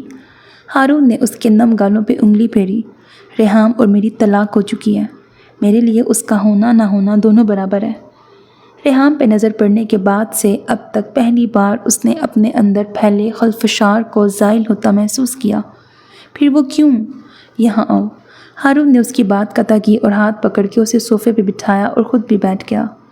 میرے PhD کے دوران میں جس علاقے میں رہتا تھا وہاں ریحام کی فیملی کا چھوٹا سا ایشین سپر سٹور تھا۔ وہ تینوں بہنیں والدین کا ہاتھ بٹانے وہاں آتی رہتی تھیں۔ وہیں میری اس سے ملاقات ہوئی تھی۔ ہماری دوستی ہوئی، پھر محبت اور اس کے بعد شادی۔ جاب کے بعد میں مصروف ہو گیا۔ اماں، ریحام، حمود اور ہنر کے ساتھ میرا گھر، میری زندگی مکمل تھی۔ اپنی محبت، اپنا یقین اور اپنا گھر سب ریحام کے سپرد کر کے میں مطمئن تھا، لیکن ایک دن ثابت ہوا کہ میں دراصل غافل تھا۔ اسے آج بھی وہ رات یاد تھی۔ آنکھ کھلنے پر ریحام کی جگہ خالی پا کر وہ اٹھا تھا۔ بیلکنی کے دروازے سے اس کی نائٹی لہرائی تو وہ اٹھ کر بیلکنی کی طرف آیا۔ ریحام فون پر محو گفتگو تھی، وہ انگریزی میں بات کر رہی تھی۔ تم سمجھو پلیز، میں اچانک نہیں کہہ سکتی یہ بات، مجھے ماحول بنانا پڑے گا، کچھ تو تمہید باندھوں پہلے۔ میں اکیلی ہوتی تو کب کا معاملہ ختم کر دیتی، لیکن میرے بچے ہیں سرمد، ان کی خاطر مجھے صبر اور سمجھداری سے بات کرنی ہے۔ ہاں میں جانتی ہوں، اس کے لیے تمہاری ممنون بھی ہوں۔ نہیں پلیز تم ایسا کچھ مت کرنا۔ نہیں، تم ہارون سے نہیں ملو گے، میں خود ہی یہ معاملہ نپٹاؤں گی۔ ہاں وہ دے دے گا، اس کے پاس وقت کہاں ہے کہ وہ بچے سنبھالے؟ نہیں، سوال ہی نہیں، میں کسی قیمت پر اپنے بچے نہیں چھوڑ سکتی۔ ٹھیک ہے، رکھتی ہوں۔ ہاں کل، گڈ نائٹ۔ وہ فون بند کر کے وہیں کھڑی رہی اور ہارون خود کو گھسیٹتا واپس پلنگ تک آیا تھا۔ اس کی محبوب بیوی کی یہ باتیں اگر کوئی تیسرا اس سے منسوب کر کے کہتا تو دنیا ادھر کی ادھر ہو جاتی، لیکن وہ یقین نہ کرتا، اور اب اپنے کانوں سے سن کر واقعی اس کی دنیا ادھر سے ادھر ہو گئی تھی۔ وہ ذہین و فتین مانا جانے والا بندہ محبت کے معاملے میں احمق ترین ثابت ہوا تھا۔ ریحام کمرے میں آئی تو اسے بیٹھا دیکھ کر بری طرح جھٹکی۔ ہارون، اس نے شعلہ بار نظر اس پہ ڈالی اور اٹھ کر جھٹکے سے الماری کے پٹ کھولے۔ اپنا سامان لو اور ابھی اسی وقت یہاں سے نکل جاؤ۔ اس کی آواز دھیمی مگر لہجہ نفرت سے پر تھا۔ کیا یوں پل بھر میں محبت نفرت میں بدل سکتی ہے؟ کیا ایک جذبے کی موت پر اسی پل اس کا متضاد جذبہ پیدا ہونا ممکن ہے؟ ہارون، پلیز سکون سے میری بات سن لو پہلے، وہ لجاجت سے کہتے ہوئے اس کے قریب آئی۔ تمہاری ہی بات سنی ہے ریحام؟ اس کا لفظ لفظ برف تھا۔ ریحام رونے لگی۔ اس ڈرامے کی ضرورت نہیں ہے۔ ہارون نے خود ہی اس کے کپڑوں کے ہینگر نکال کے پلنگ پہ پھینکنے شروع کیے۔ اپنی اور میری انرجی برباد مت کرو اور جاؤ وہاں جہاں تمہیں ہونا چاہیے۔ اس نے کپڑوں کے بعد بیگ گھسیٹ کے پلنگ پہ رکھا اور کھول کر اس میں کپڑے ڈالنے لگا۔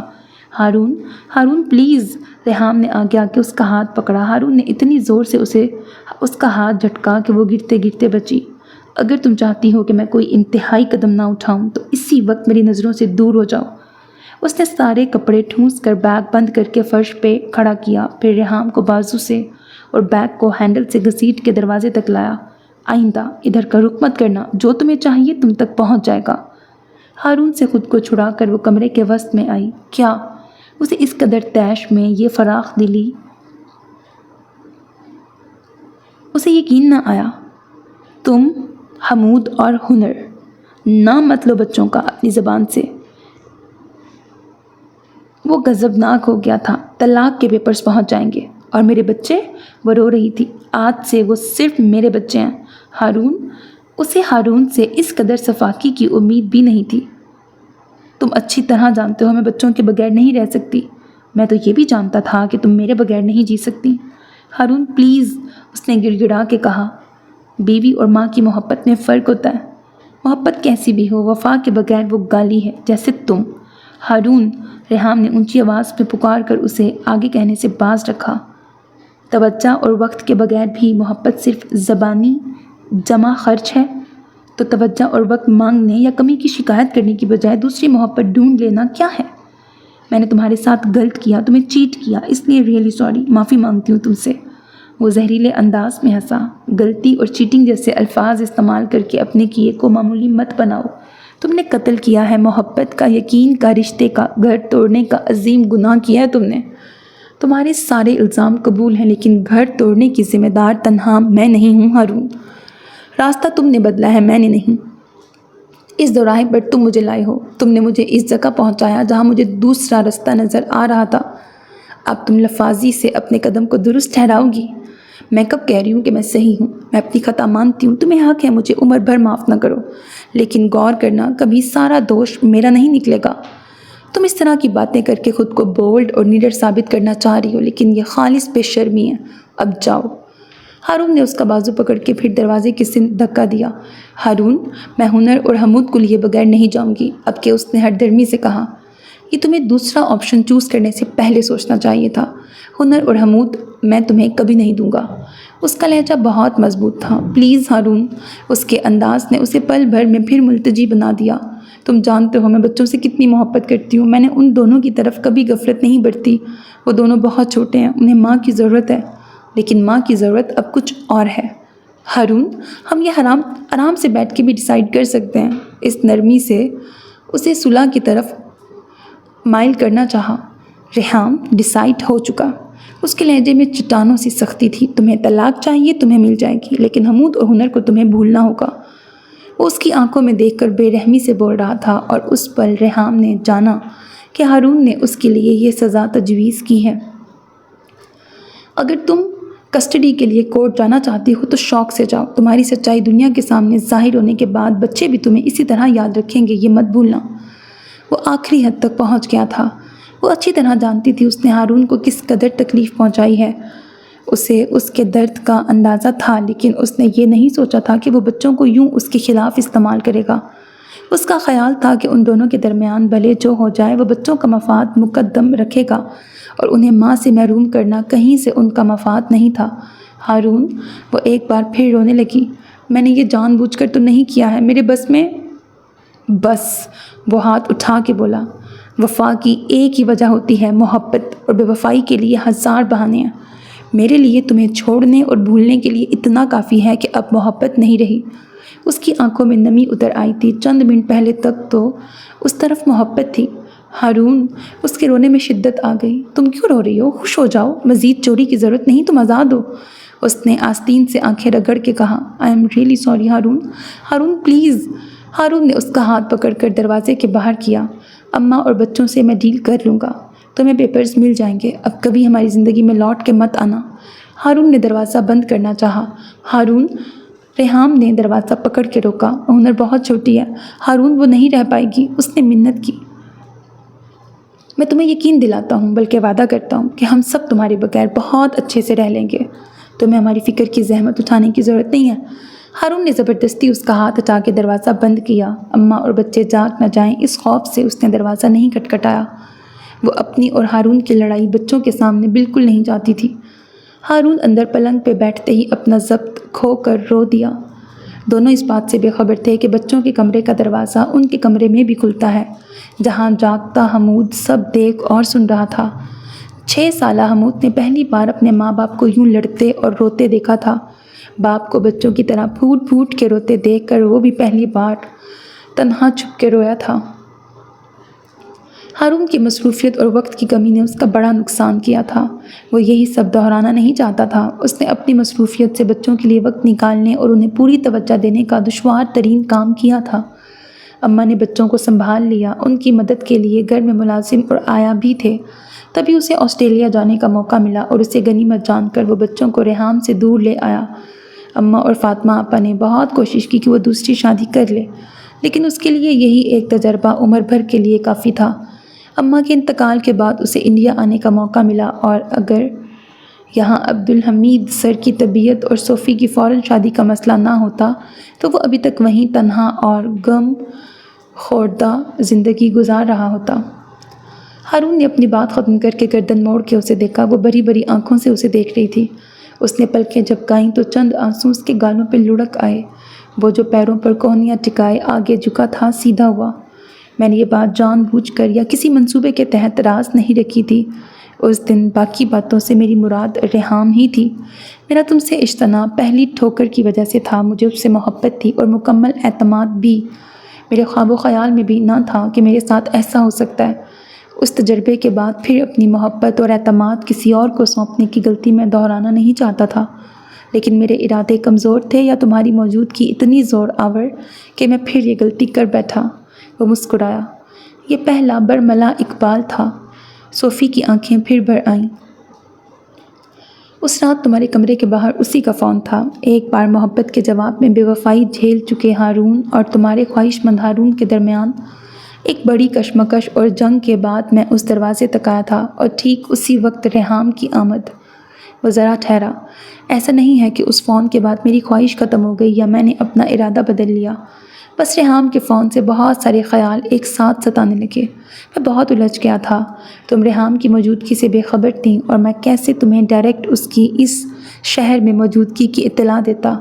اس کی ضد ہے کہ میں اسے بچوں سے ملنے دوں، وہ ان کے رابطے میں رہنا چاہتی ہے۔ میں نہیں چاہتا تھا کہ یہ سب تمہارے سامنے اس طرح کھلے۔ میں پہلے ریحام سے نپٹنا چاہتا تھا۔ صوفی کو حمود اور ریحام کی ملاقات یاد آ گئی۔ وہ فوراً فیصلہ نہیں کر پائی کہ اسے ہارون کو اس بارے میں بتانا چاہیے یا نہیں۔ حمود تو خیر جانتا ہے، لیکن ہنر بالکل بے خبر ہے، اور میں نہیں چاہتا کہ اسے اس کی خبر بھی ہو۔ حمود اور ہنر کی زندگی میں ریحام کی کوئی جگہ نہیں ہے۔ اس کے لیے شاید دیر ہو چکی۔ صوفی نے دل میں سوچا، مجھے ریحام نے ہی فون کیا تھا کہ اسکول کے باہر تم دونوں کی ملاقات ہوئی ہے۔ میں اتنا سنتے ہی فوراً دوڑ آیا ہوں۔ میں نے کیوں اور کیسے بھی نہیں پوچھا، اب تم ہی بتا دو کہاں، کیوں اور کیسے۔ اسی وقت ہارون کا فون بج اٹھا۔ اس نے فون اٹھا کے دوسری طرف کی بات سنی اور پھر خود کے جلد ہی سینٹر پہنچنے کا یقین دلاتے ہوئے فون رکھ دیا۔ آپ جائیں، ہارون کے کچھ کہنے سے پہلے ہی اس نے کہا۔ تمہیں کچھ کہنا یا پوچھنا ہے تو ہم شام میں بات کریں گے۔ اسے پوچھنا تو بہت کچھ تھا، لیکن اس سے پہلے بہت کچھ سوچنا بھی تھا۔ آپ کا صبح والا آفر اب بھی موجود تو ہے نا؟ ہارون اس کی بات پر دھیرے سے ہنسا۔ میں جلد آنے کی کوشش کروں گا، نکلنے سے پہلے کال کرتا ہوں، تم ریڈی رہنا۔ آئی ہوپ تمہارا غصہ اور غلط فہمی دونوں دور ہو گئی ہے۔ غصہ اب بھی ہے۔ وہ کھڑی ہو گئی۔ وہ کیوں؟ اس نے بھی تقلید کی اور صوفے سے اٹھا۔ آپ ریحام کے فون والی بات مجھے اسی وقت بتا سکتے تھے، اور اگر ریحام کا ذکر نہیں کرنا تھا تب بھی چپ رہ کے مجھے سزا دینا کہیں سے درست نہیں تھا۔ گلٹی از چارجڈ، اس نے فوراً مان لیا۔ اس کے فون پر ٹیکسٹ موصول ہوا۔ اس کے ماتحت کا پیغام تھا، مجھے بھی جانا ہوگا۔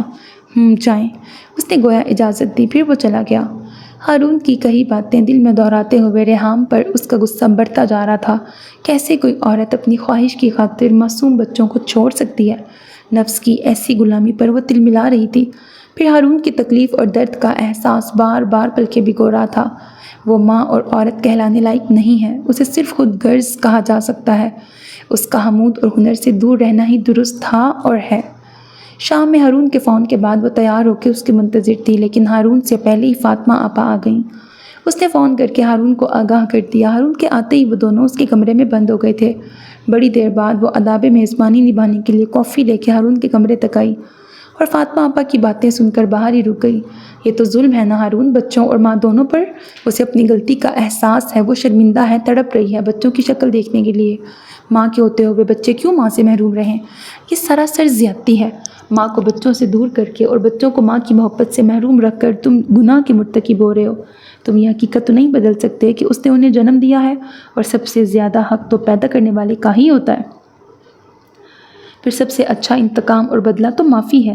تم بھی درگزر کی راہ لو، معاف کر دو اسے۔ تم پڑھے لکھے کھلے ذہن کے مالک ہو، سالوں باہر رہ چکے ہو، مجھ سے زیادہ اچھے سے جانتے ہو یہ سب۔ وہ ریحام کی وکیل بن کے آئی تھیں۔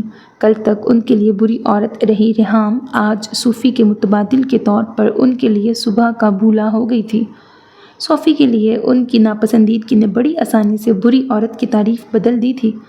ہارون بھی ان کے ریحام کی حمایت کرنے پر معتجب تھا۔ تم نے اس سے محبت کی شادی کی تھی، جبکہ تمہاری یہ شادی ایک مرتے کے اطمینان کے لیے تھی۔ میں نے پہلے بھی کہا تھا تمہیں اس کا کوئی اور انتظام کر دو، اور ہو سکتا ہے قدرت نے تمہیں ایک موقع دیا ہے۔ آپا، ہارون نے قطع کلامی کی، تبھی صوفی ٹرے لیے اندر داخل ہوئی۔ فاطمہ آپا نے پہلو بدلا اور اس کے چہرے پر نظر پڑتے ہی ہارون کو افسوس ہوا کہ ایک بار پھر وہ فاطمہ آپا کی دل آزار باتیں سن چکی ہے۔ وہ ٹرے رکھ کر ان دونوں کی سمت نگاہ کیے بغیر ہی باہر نکل گئی۔ بڑی دیر تک وہ دونوں کمرے سے باہر نہیں نکلے، یہاں تک کہ حمود ہنر اور اس کا کھانا بھی ہو گیا۔ کھانے کے دوران حمود کو خاموش دیکھ کر اسے خیال آیا کہ ریحام کے متعلق اس سے بات کرنی چاہیے، لیکن پھر وہ سوچ کر رک گئی کہ ریحام اور حمود کی ملاقات کے متعلق پہلے ہارون سے بات کرنا ضروری ہے، اور زیادہ بہتر یہ ہوگا کہ ہارون خود ہی حمود سے بات کرے۔ ہنر کے سونے کے بعد اپنے کمرے سے باہر نکلی، اسی وقت ہارون فاطمہ آپا کو گیٹ تک چھوڑ کے واپس آ رہا تھا۔ کھانا؟ صوفی نے پوچھا۔ نہیں، بھوک نہیں ہے۔ وہ اس کے قریب آیا۔ تم ہمیشہ غلط وقت پر ہی دروازے اور کھڑکیوں کے پاس کیوں پہنچتی ہو؟ تاکہ اپنے متعلق سچ سن سکوں۔ سچ؟ تم ہمیشہ ایک فریق کی بات سن کے بھاگ نکلتی ہو، دوسرے کا سچ کہاں سنا کبھی؟ صوفی نے سر اٹھا کے ہارون کو دیکھا۔ ابھی سنا دیں؟ اس فرمائش پر وہ مسکرا کر مزید قریب ہوا، تبھی فون میں ریمائنڈر کی مخصوص رنگ شروع ہو گئی۔ ہارون نے فون پر ایک نظر ڈال کر رنگ بند کی۔ ہجر کو حوصلہ اور وصل کو فرصت درکار، ایک محبت کے لیے ایک جوانی کم ہے۔ اس نے شعر پڑھا۔ اس سائنسدان بندے کی زبان سے شعر؟ صوفی کو خوشی امیز حیرت نے گھیرا۔ ہارون نے آہ بھر کے صوفی کی پیشانی پر اپنی پیشانی ٹکائی۔ مجھے کچھ ضروری میل کرنی ہے اسی وقت، اس نے بے چارگی سے کہا۔ صوفی کو ہنسی آ گئی۔ صبح وہ پھر ناشتے کے ٹیبل پہ غیر حاضر تھا۔ حمود اور ہنر کے اسکول جانے کے بعد ذرا فرصت ملتے ہی اس نے اپنا فون اٹھایا تو وہاں ہارون کا پیغام تھا۔ شام میں ریحام سے مل کر یہ قصہ ختم کرنا ہے، اسی لیے سینٹر جلد جا رہا ہوں۔ مطمئن رہو، تمہارے گھر اور اس کے سکون کو کوئی خطرہ نہیں ہے۔ اس نے یہ مختصر ٹیکسٹ بار بار پڑھا اور پھر واقعی مطمئن ہو کر معمول کے کاموں میں لگ گئی۔ اس نے دوپہر کا کھانا بنایا، تب تک ملازمہ آ گئی۔ اپنی نگرانی میں گھر کی صفائی اور دیگر کام کروا کر اس نے ملازمہ کو رخصت کیا۔ پھر ڈرائیور کے ساتھ جا کر ہنر کو اسکول سے لے کر گھر آئی۔ ہنر کھانا کھا کر سوئی تو حافظ صاحب کے آنے سے پہلے اسے اٹھانا پڑا۔ اس دوران حمود بھی اسکول سے آ کر کھانے سے فارغ ہو چکا تھا۔ عربی کے بعد وہ دونوں اپنی کلاس کو چلے گئے۔ کچھ دیر سونے کے ارادے سے اپنے کمرے کی طرف جاتے ہوئے وہ حمود کے کمرے کے سامنے ذرا ٹھہری، پھر دروازہ کھول کے اندر آ گئی۔ حمود کا کمرہ دیگر کمروں کی بنسبت چھوٹا تھا۔ اس کے پاس بھی باپ کی طرح کتابوں کا ذخیرہ تھا۔ فرق اتنا تھا کہ یہاں تمام کتابیں سلیقے سے جمی تھیں۔ وہ آگے بڑھ کر کرسی پہ بیٹھ گئی۔ ریحام نے فون کر کے فوراً میرے متعلق خبر دی، تو کیا اپنی اور حمود کی ملاقات کا بھی بتا دیا ہوگا؟ اگر ایسا ہوتا تو مجھے ضرور بتایا ہوتا۔ جب خود کو اچھا ظاہر کرنا ہی تھا تو چوری چھپے ملنے کی ضرورت کیا تھی؟ یا میری ملاقات کا فون صرف اپنے پوائنٹس بڑھانے کے چکر میں کیا تھا اور دوسری طرف چپکے بیٹے کا برین واش کر رہی ہے؟ کیا حمود اس معاملے میں اپنی ماں کا ساتھ دے گا؟ اگر حمود ریحام کے ساتھ جانے اور رہنے کو تیار ہو گیا تو وہ واپس US جانے کی بات بھی تو کر رہا تھا۔ وہ اپنی ماں کے قریب رہنا چاہتا ہے، اسی لیے اس نے ہنر کی طرح مجھے مما بھی نہیں کہا۔ وہ لاکھ سمجھدار صحیح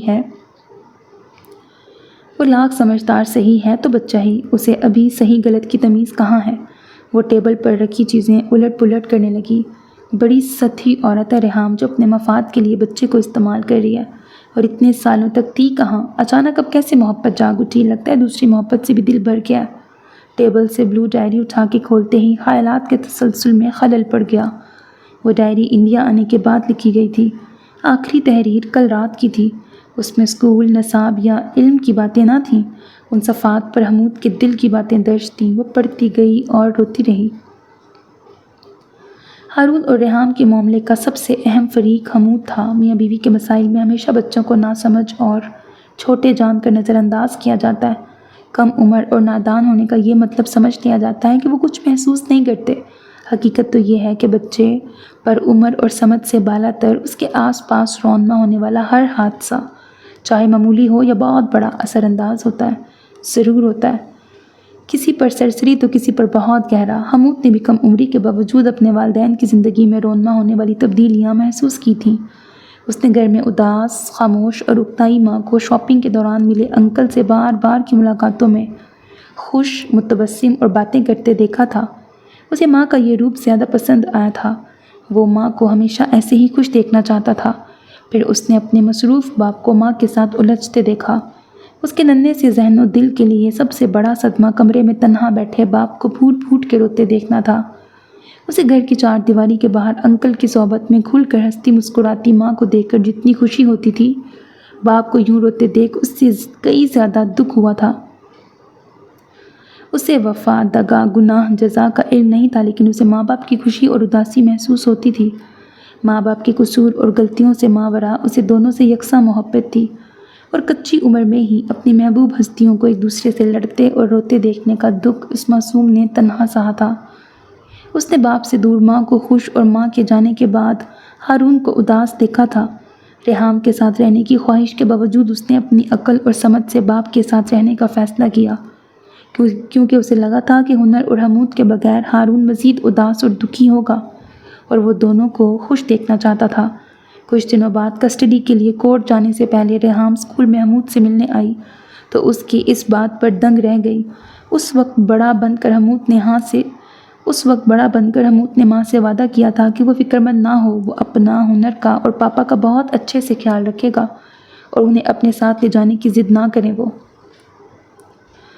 ریحام کی دوسری شادی کر لینے کے بعد بھی ان دونوں میں فون کے ذریعے رابطہ تھا، لیکن ایک دن دادی کو خبر ہو گئی اور انہوں نے اسے سمجھانے کے ساتھ ساتھ ریحام سے جانے کیا بات کی کہ ریحام نے آخری بار فون پر ڈھیروں باتیں کرنے کے بعد اسے سمجھایا کہ اب وہ ایک دوسرے کو فون نہیں کریں گے۔ ہارون کی صوفی سے شادی کے بعد اسے یہ خدشہ تھا کہ پھر وہی کہانی نہ دہرائی جائے، لیکن جلد ہی اس نے اپنے باپ میں تبدیلیاں نوٹ کی تھیں۔ ہارون کے ساتھ ساتھ وہ بھی صوفی کو قبول کر کے خوش تھا، اور اب ریحام کی آمد نے اسے اسی دوراہے پر لا کھڑا کیا تھا۔ اس کی آخری تحریر ماں سے محبت، اس سے دوری کے دکھ اور اس کے ساتھ رہنے کی حسرت سے بری تھی۔ اس کے باوجود اس سمجھدار بچے نے اپنی خواہش رد کر کے اپنے باپ کی خوشی کو چنا تھا۔ اس نے ایک بار پھر اپنی ماں کو مایوس کرنے کا فیصلہ کیا تھا۔ ان صفحات پر ماں سے دوری کا کرب، اس کی یاد میں نکلے آنسو اور باپ کی تنہائی کا افسوس بکھرا تھا، اور یہ سب اس 11 سالہ بچے نے لکھا تھا جس کے بے فکری اور موج مستی کے دن تھے، جس عمر میں اسے اپنے ہم عمروں کے ساتھ کھیل کود میں مگن ہونا چاہیے تھا۔ اس عمر میں وہ بڑوں کے نصیب کے کھیل کی گتھیوں میں الجھا تھا۔ اس نے ڈائری میں صوفی اور ہارون کی محبت کو بھی لکھا تھا۔ اسے سب کے دل کی خبر تھی، لیکن اس کے دل کی کسی کو خبر نہیں تھی۔ صوفی ڈائری سینے سے لگائے رو رہی تھی۔ والدین سے محبت کی قیمت ادا کرنے کے لیے وہ 11 سالہ بچہ اپنی خواہشات داؤ پہ لگا رہا تھا اور کسی کو خبر بھی نہ تھی۔ دنیا کے لیے یہ بہت پیچیدہ مسئلہ ہو، لیکن حمود کی ڈائری میں اس کی سوچ بہت واضح تھی۔ اس کے لیے والدین کے ہنستے مسکراتے چہرے اور ان کی خوشی مقدم تھی۔ اس کے لیے ریحام بہت اچھی ماں اور ہارون بہت اچھا باپ تھا۔ وہ ایک دوسرے کے لیے کیسے میاں بیوی ثابت ہوئے تھے، اس سے ان کے اچھے والدین ہونے پہ کوئی اثر نہیں پڑا تھا۔ اس بچے کی سوچ دنیا داری سے آلودہ نہیں ہوئی تھی، اسے اپنی سوچ پر شرمندگی ہو رہی تھی، کیونکہ کچھ دیر پہلے ہی اس کے اندر یہ ناز ابھرا تھا کہ ریحام سے اچھی ماں تو وہ ثابت ہوئی ہے جسے چند مہینوں میں ہی حمود اور ہنر سے اس قدر محبت ہو گئی ہے، اور اگلے ہی پل اس نے ریحام کو بری اور بد کردار عورت مان لیا تھا، جو پیدا کرنے کے باوجود بھی ان بچوں سے اس طرح محبت نہ کر سکی اور چھوڑ کے چلی گئی، ان کی پرواہ نہ کی۔ اس نے سنبھل کر اپنے آنسو صاف کیے۔ اب اسے ہارون اور ریحام دونوں پر بہت غصہ آ رہا تھا۔ ان کا بچوں سے محبت کا دعویٰ میرا زبانی جمع خرچ تھا۔ بظاہر بچوں کے لیے لڑ رہے تھے، مگر حقیقتاً اولاد کو مکمل نظر انداز کیا ہوا تھا۔ وہ کچھ فیصلہ کر کے حمود کی ڈائری لیے ہارون کے کمرے میں آئی۔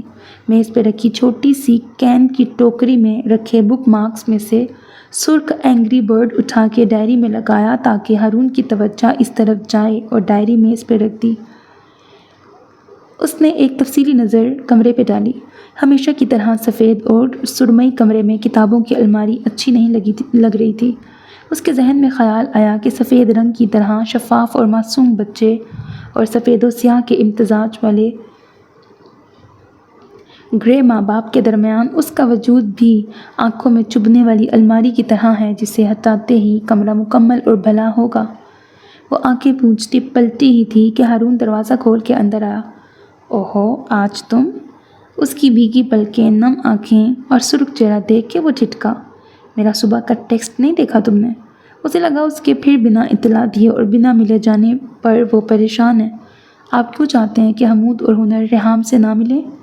ہاں، ہارون کے لیے صوفی کا حلیہ کم پریشان کن نہ تھا کہ اس پر بنا دعا سلام اور تمہید کے یہ اچانک اور عجیب سوال۔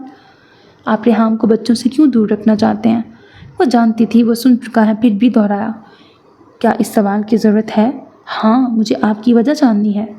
اس نے افیئر کے بعد مجھ سے طلاق لے لی اور تمہیں وجہ جاننا ہے کہ میں اسے اپنے بچوں سے دور کیوں رکھنا چاہتا ہوں۔ افیئر اور طلاق کے مطالبے پر ثابت ہوا کہ وہ وفادار اور اچھی بیوی نہ تھی، لیکن کیا اچھی ماں کے لیے اچھی بیوی ہونا ضروری نہیں؟ لازمی نہیں۔ حمود نے اس کی سوچ کو نیا زاویہ عطا کیا تھا۔ ہارون نے الجھ کر صوفی کو دیکھا۔ تو تم کہنا چاہ رہی ہو کہ میرا بچوں کو ریحام سے دور رکھنا غلط ہے؟ ہارون کے لہجے میں بے یقینی تھی۔ آپ کے نزدیک یہ صحیح کیوں ہے؟ صوفی، وہ آگے بڑھ کے اس کے مقابل آیا، میں تمہیں ساری داستان سنا چکا ہوں، اس کے بعد تمہارا یہ سوال میری سمجھ سے باہر ہے۔ اس کی آنکھوں میں تشویش تھی۔ جو بھی ہے کھل کر کہو تاکہ میں بھی کچھ سمجھ سکوں۔ بحیثیت میاں بیوی آپ دونوں میں کون صحیح تھا اور کون غلط تھا، یہ فیصلہ کرتے وقت میرا جانبدار ہونا فطری ہے شاید، لیکن یہ بھی سچ ہے کہ رشتے ٹوٹنے اور ختم ہونے کے ذمہ دار دونوں فریق ہوتے ہیں، کوئی کم تو کوئی زیادہ۔ اس وقت آپ کا ہرٹ ہونا، غصہ ہونا سب جائز تھا کہ آپ کے ساتھ غلط ہوا تھا، زیادتی ہوئی تھی۔ مجھے افسوس اس بات کا ہے کہ اس کے بعد سارے فیصلے آپ نے بطور شوہر کیے، بحیثیت باپ نہیں۔ اور تمہارے خیال میں بحیثیت باپ میرا فیصلہ مختلف ہوتا؟ اس نے اس بات میں سر ہلایا۔ اور کیا ہوتا وہ فیصلہ؟ اس کی آواز میں اب غصے کا عنصر چھلک رہا تھا۔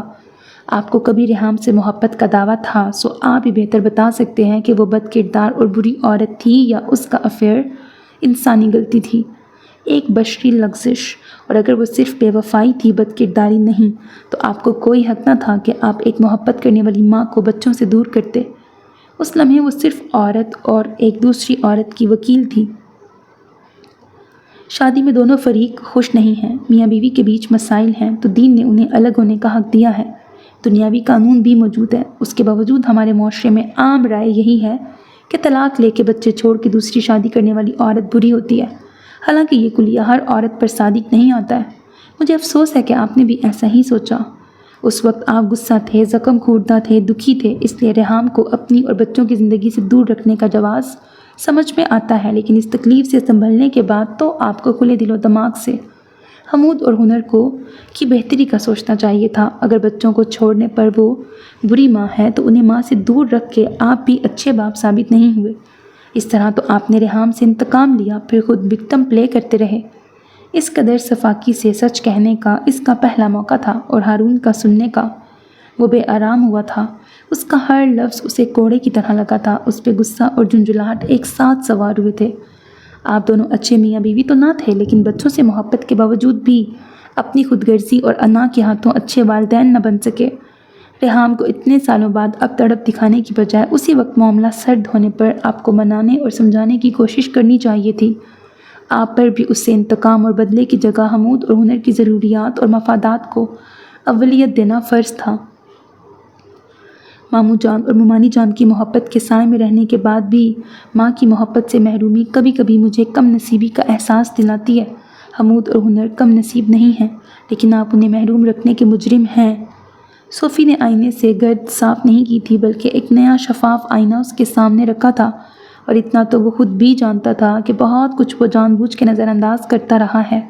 صوفی کی باتیں سچ سہی، لیکن اپنی دانست میں وہ اب بھی حق بجانب تھا۔ اس کا درد اور اس پہ بیتی کو سمجھنا کسی اور کے بس کا نہ تھا۔ اس کے ماتھے اور گردن کی رگیں اس کے اندر اٹھ رہے ابال کی مظہر تھیں۔ وہاں آپ کے لیے کچھ رکھا ہے۔ صوفی نے میز پر حمود کی ڈائری کی طرف اشارہ کیا۔ اس کے بعد آپ کے لیے فیصلہ کرنا آسان ہوگا۔ اس نے آخری بار استحقاق بھری نظر ہارون کے چہرے پہ ڈالی اور دروازے کی سمت بڑھی۔ صوفی، صوفی! وہ اس کے پیچھے لپکا ہی تھا کہ چونک کے پلٹا۔ میز پہ دھری چیزوں میں اضافہ وہ بلیو ڈائری تھی۔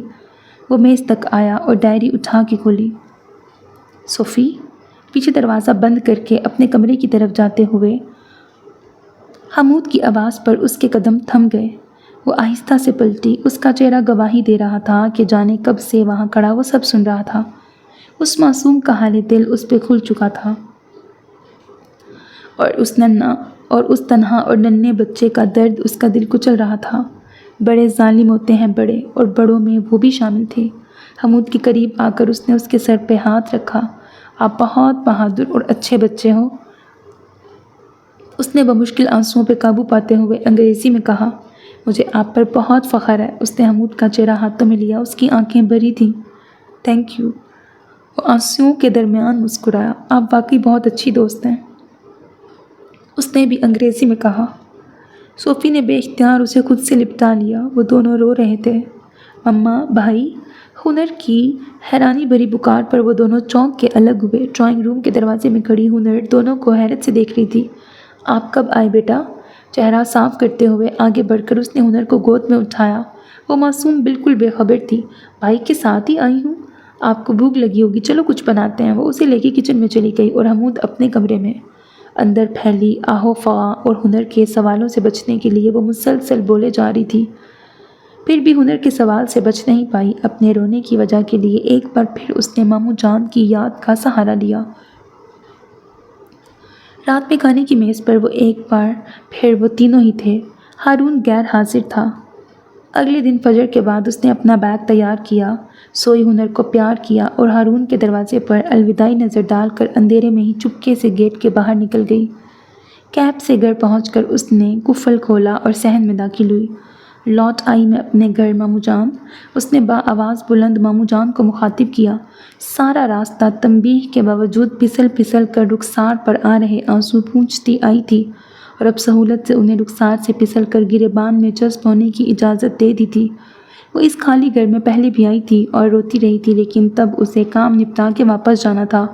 اس بار ایسی کوئی بندش تھی، نہ ہی واپسی کی گنجائش۔ وہ بیگ گھسیٹتے ہوئے ہال میں آئی اور ماموں جان کی دیوان سے چادر ہٹا کر وہاں لیٹ گئی۔ اب آنسو تکیے میں گم ہو رہے تھے۔ صفوان گھر کی صفائی کرواتا رہا تھا، اس لیے گھر تو غبار نہ تھا۔ کتنی دیر یوں روتے ہوئے گزری، پھر پیٹ نے دہائیاں شروع کر دیں کہ کب تک صرف دل کے تقاضے پورے کرو گی، ادھر بھی توجہ دو۔ وہ نظر انداز کرتے ہوئے لیٹی رہی۔ اب اس کا دھیان بھٹک بھٹک کر اس گھر کی طرف جا رہا تھا جو وہ چھوڑ آئی تھی۔ سب بیدار ہو گئے ہوں گے، آج چھٹی ہے، پھر بھی سبھی 8 بجے تک جاگنے کے عادی ہیں۔ ہنر اسے ڈھونڈ رہی ہوگی، حمود شاید سمجھ گیا ہوگا کہ وہ چلی گئی ہے، اور وہ اٹھ کے بیٹھ گئی۔ صفوان کو فون کیا کہ وہ گھر آئی ہے اور وہ اس کے لیے ناشتہ بنانے کے لوازمات لے آئے۔ اس نے رات میں بھی کھانا نہیں کھایا تھا، اس لیے اب بھوک شدت اختیار کرتی جا رہی تھی۔ آخر وہ اٹھ کر کچن میں آئی اور ڈبے کھول کر کچھ کھانے کے لیے تلاش کرنے لگی۔ 4-5 ڈبوں کی ناکامی کے بعد ایک ڈبے میں بسکٹ کا پیکٹ مل گیا۔ اس نے ایکسپائری ڈیٹ دیکھے بغیر ہی گلاس میں پانی لیا اور بسکٹ کا پیکٹ لے کر ہال میں آئی۔ تبھی خارجی دروازے پر دستک ہوئی۔ وہ گلاس اور پلیٹ تپائی پر رکھ کر دروازہ کھولنے صحن میں آئی۔ اتنی دیر لگا دی تم نے؟ صف دروازہ پورا کھلتے ہی اس کا منہ بند ہو گیا۔ ٹریفک چیمبور سے یہاں تک کا فاصلہ اور روڈز کی کنڈیشن کے لحاظ سے تو میں ٹھیک ٹھاک وقت پہ پہنچا ہوں۔ ہارون نے پہلے کلائی پہ بندی گھڑی پر نظر ڈالی، پھر اسے دیکھتے ہوئے کہا۔ اس کی زبان کو بریک لگا تھا مگر دل کا ایکسلریٹر فل تھا۔ تمہیں تبدیلیاں تو بہت آئی ہیں مگر گھر آئے مہمان سے تمہارا برتاؤ اب بھی پہلے دن اتنا ہی برا ہے، پہلے دن جتنا ہی برا ہے۔ صوفی نے دروازے کے دونوں پٹ سے ہاتھ ہٹائے اور اندر چلی آئی۔ ہارون نے تقلید کی۔ ہارون نے میز پہ رکھے گلاس اور بسکٹ کو دیکھا، پھر دیوان کے قریب رکھے اس کے بیگ کو۔ کیوں آئے ہیں آپ یہاں؟ وہ اس سے دور جا کے کھڑی تھی۔ ہارون کو دیکھتے ہی اپنے رخسار کا احساس اسے پھر ہارون کو دیکھتے ہی اپنے خسارے کا احساس اسے پھر جذباتی کر رہا تھا اور وہ رو کر اسے یہ نہیں بتانا چاہتی تھی کہ یہ فیصلہ اس کے لیے کس قدر مشکل ہے۔ تمہارے سوال کا جواب دینے؟ وہ قریب آیا۔ اب اس کی کوئی ضرورت نہیں۔ وہ کیوں؟ صوفی خاموش رہی۔ منہ کھولتے ہی آنکھوں کے بند ٹوٹنے کا خطرہ جو تھا۔ ہارون کچھ پل ضبط کی کوشش میں سرخ ہوتی ناک اور بار بار جھلکتی پلکیں دیکھتا رہا۔ تم بڑی بے رحمی اور صفاکی سے آئینہ دکھاتی ہو۔ اس کے سرگوشی نما بات پر صوفی نے سر اٹھا کے اسے دیکھا۔ ایک اور خاص خوبی ہے تمہاری۔ اب اس کا انداز بدلا تھا۔ تمہارا سچ کہنے کا انداز ایسا ہے کہ اچھا خاصا صابر بندہ بھی طیش میں آ جائے۔ صوفی جو کسی نفیس اور نرم بات کی امید کر رہی تھی اسے گھورنے لگی۔ وہ ہلکے سے مسکرایا، پھر سنجیدہ ہوا۔ تھینک یو اس صفاکی اور بے رحمی کے لیے۔ ایک ہی چھت کے نیچے رہتے اور حمود کو جاننے اور اس سے محبت کا دعویٰ کرنے کے بعد کل اس کی ڈائری پڑھ کر میں نے جانا کہ کس قدر ناکام انسان ہوں میں نے ہمیشہ اس کی غیر معمولی ذہانت اور سمجھداری پر فخر کیا، لیکن کبھی غور نہیں کیا کہ قدرت کے اس تحفے کی وجہ سے اس کے قریب رونما ہو رہے واقعات اور حالات کا اثر بھی اس پر غیر معمولی ہوتا رہا ہے۔ آسان تربیت، تحفظ اور ماحول کے ساتھ ساتھ میں اسے وہ اعتماد اور ساتھ دینا بھول گیا جو اسے ڈائری کی بجائے میرے سامنے اپنا دل کھولنے پہ مجبور کرتا۔ سچ کہوں تو کل سے پہلے میرا اس طرف دھیان ہی نہیں گیا کہ حمود کا کوئی قریبی دوست نہیں ہے۔ وہ طنزیہ ہنسا۔ اس کی تنہائی محسوس کرنا تو دور کی بات، وہ اپنی کمیاں، کوتاہیاں اور غلطیاں مانتا جا رہا تھا۔ اس کی آنکھیں نم تھیں۔ وہ ٹھہر کر ذرا سنبھلا، پھر گویا ہوا۔ ایک دن اور ایک دفعہ کی بات میں تبدیلی نہیں آئے گی۔ پھر بھی یہاں آنے سے پہلے میں باپ بیٹے کے درمیان پل کی بنیاد رکھ آیا ہوں۔ صوفی کو یک گونا سکون محسوس ہوا تھا۔ ریحام کے متعلق تم نے ٹھیک کہا تھا۔ اس کی زیادتی اور غلطی کے جواب میں نے بھی غلطی اور زیادتی کی۔ میں ماں کے ہوتے ہوئے بچوں کو اس کی محبت اور قربت سے محروم رکھنے کا قصوروار ہوں۔ میں اس غلطی کو درست کرنے کو تیار ہوں۔ صوفی کو غصہ آیا۔ کتنے آرام سے وہ اس کے مقابل اعتراف کر رہا تھا۔ رتی برابر اس کی پرواہ نہ تھی۔ سطح چشم پہ نمی کا توازن پھر بگڑا اور وہ پلکیں جھپک کر خود کو عیاں ہونے سے روکنے لگی۔ ہارون درمیان کا قدم بھر کا فاصلہ مٹا کے بالکل اس کے سامنے آیا۔ اب تم بتاؤ، بنا کچھ کہے چوری چھپے یہاں کیوں چلی آئیں؟ ذرا دیر پہلے اعتراف تقصیرات کا دشوار مرحلہ طے کرنے سے پہلے اگر وہ یہ سوال کرتا تو وہ بڑا دھواں دھار جواب دیتی، لیکن اب اس کے سوالیہ ہنکار پر اس نے شاکی نظروں سے اسے دیکھا۔ ابھی آپ نے تسلیم کیا ہے کہ ریحام اور بچوں کو ایک دوسرے سے دور نہیں رہنا چاہیے۔ ہارون اس کے مزید کچھ کہنے کے انتظار میں رکا رہا، لیکن وہ چپ رہی تو اس نے استفسار کیا، تو میرا وہاں کیا کام؟ اس کی مختصر بات کا مطلب سمجھنے کے لیے ہارون کو ذرا وقت لگا تھا۔ واہ! اس نے جلد ہی اپنی حیرت پر قابو پایا۔ کل مجھے تانا دیا جا رہا تھا کہ میں نے رائے عامہ کو اپنا خیال بنا لیا، اور یہ کیا ہے؟ صوفی خاموش رہی۔ ریحام اور بچوں کے ملنے سے تمہاری موجودگی کس طرح متاثر ہوگی، ذرا سمجھانا مجھے۔ اس کی ہمت جواب دے گئی اور صبر ٹوٹ گیا۔ صوفی، ہارون نے اس کے گال پہ لڑک رہے آنسوؤں کو اپنی انگلیوں سے روکا، یہ بھی غلط رائے عامہ ہے کہ ریحام اور بچوں کے ملنے کی ایک ہی شرط ہے کہ ہم ساتھ رہیں، اور اس سے بری بات یہ کہ تم نے سوچ لیا کہ ریحام واقعی بری عورت ہے جو دوسرا شوہر چھوڑ کر اپنے ایکس کے پاس آئی ہے۔ صوفی نے نظر اٹھا کے ہارون کو دیکھا۔ ریحام اپنے شوہر کے ساتھ اب بھی US میں رہتی ہے اور اس کے جڑواں بچے ہیں، ایک بیٹا اور ایک بیٹی۔ ہارون کا انداز جتانے والا تھا۔ صوفی کو لگا اسے ہفتے اقلیم کی دولت مل گئی ہے۔ اگلے پل اس نے ملامت سے خود کو لتاڑا، یعنی حد ہے، میں نے کیسے سوچ لیا کہ اس میں تمہارا قصور نہیں۔ ہارون نے جیسے اس کا خیال سن لیا، یہ تمہارا لو IQ کا کمال ہے۔ وہ ناراضگی کے اظہار کے لیے پیچھے ہوئی۔ میں حمود کے کہنے پہ سیدھا یہاں پہنچا ہوں، ابھی ریحام سے آپ خود سے نہیں حمود کے مشورے پہ آئے ہیں؟ اس کے اندر کی بیوی جاگی۔ ہارون نے اس کے انداز اور شکایتی لہجے کو انجوائے کیا تھا۔ اس کا تبسم دیکھ کر وہ جزبز ہوئی۔ جب بھی تم سے کچھ کہنے یا کرنے کے لیے بات پہ اٹھا رکھتا ہوں، وہ بات آتا ہی نہیں ہے۔ وہ پھر اس کے قریب ہوا، اس لیے میں ابھی اور اسی وقت۔ وہ اس کی کمر میں ہاتھ ڈال ہی رہا تھا کہ صوفی پیچھے ہٹی۔ اس وقت مجھے بہت بھوک لگی ہے۔ اس نے ایک ہاتھ پیٹ پہ رکھا اور دوسرے ہاتھ سے اسے قریب آنے سے روکا۔ فی الحال کھانے کے علاوہ مجھے کچھ اچھا نہیں لگے گا۔ آپی، ہال کے دروازے میں کھڑے صفوان نے جھجک کے پکارا۔ صوفی نے جھٹ دونوں ہاتھ سیدھے کیے۔ آپ کا ناشتہ؟ وہ غریب باہر کے کھلے دروازے سے جانے کا بندر آیا تھا۔ مجھے لگا صرف آپ ہیں، اس لیے آپ کا ہی ناشتہ لایا ہوں۔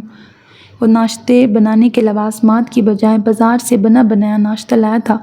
کوئی بات نہیں، ہم دونوں مل کے کر لیں گے۔ ہارون نے اس کے ہاتھ سے لفافے اور تھیلیاں لیتے ہوئے کہا۔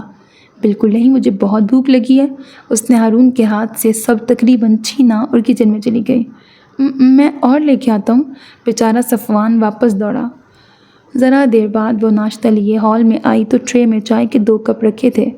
بعد کے مراحل میں سب سے مشکل کام ہنر کو ریحام سے متعارف کرانا تھا۔ اسے اپنی ممی سے ملنا ہے۔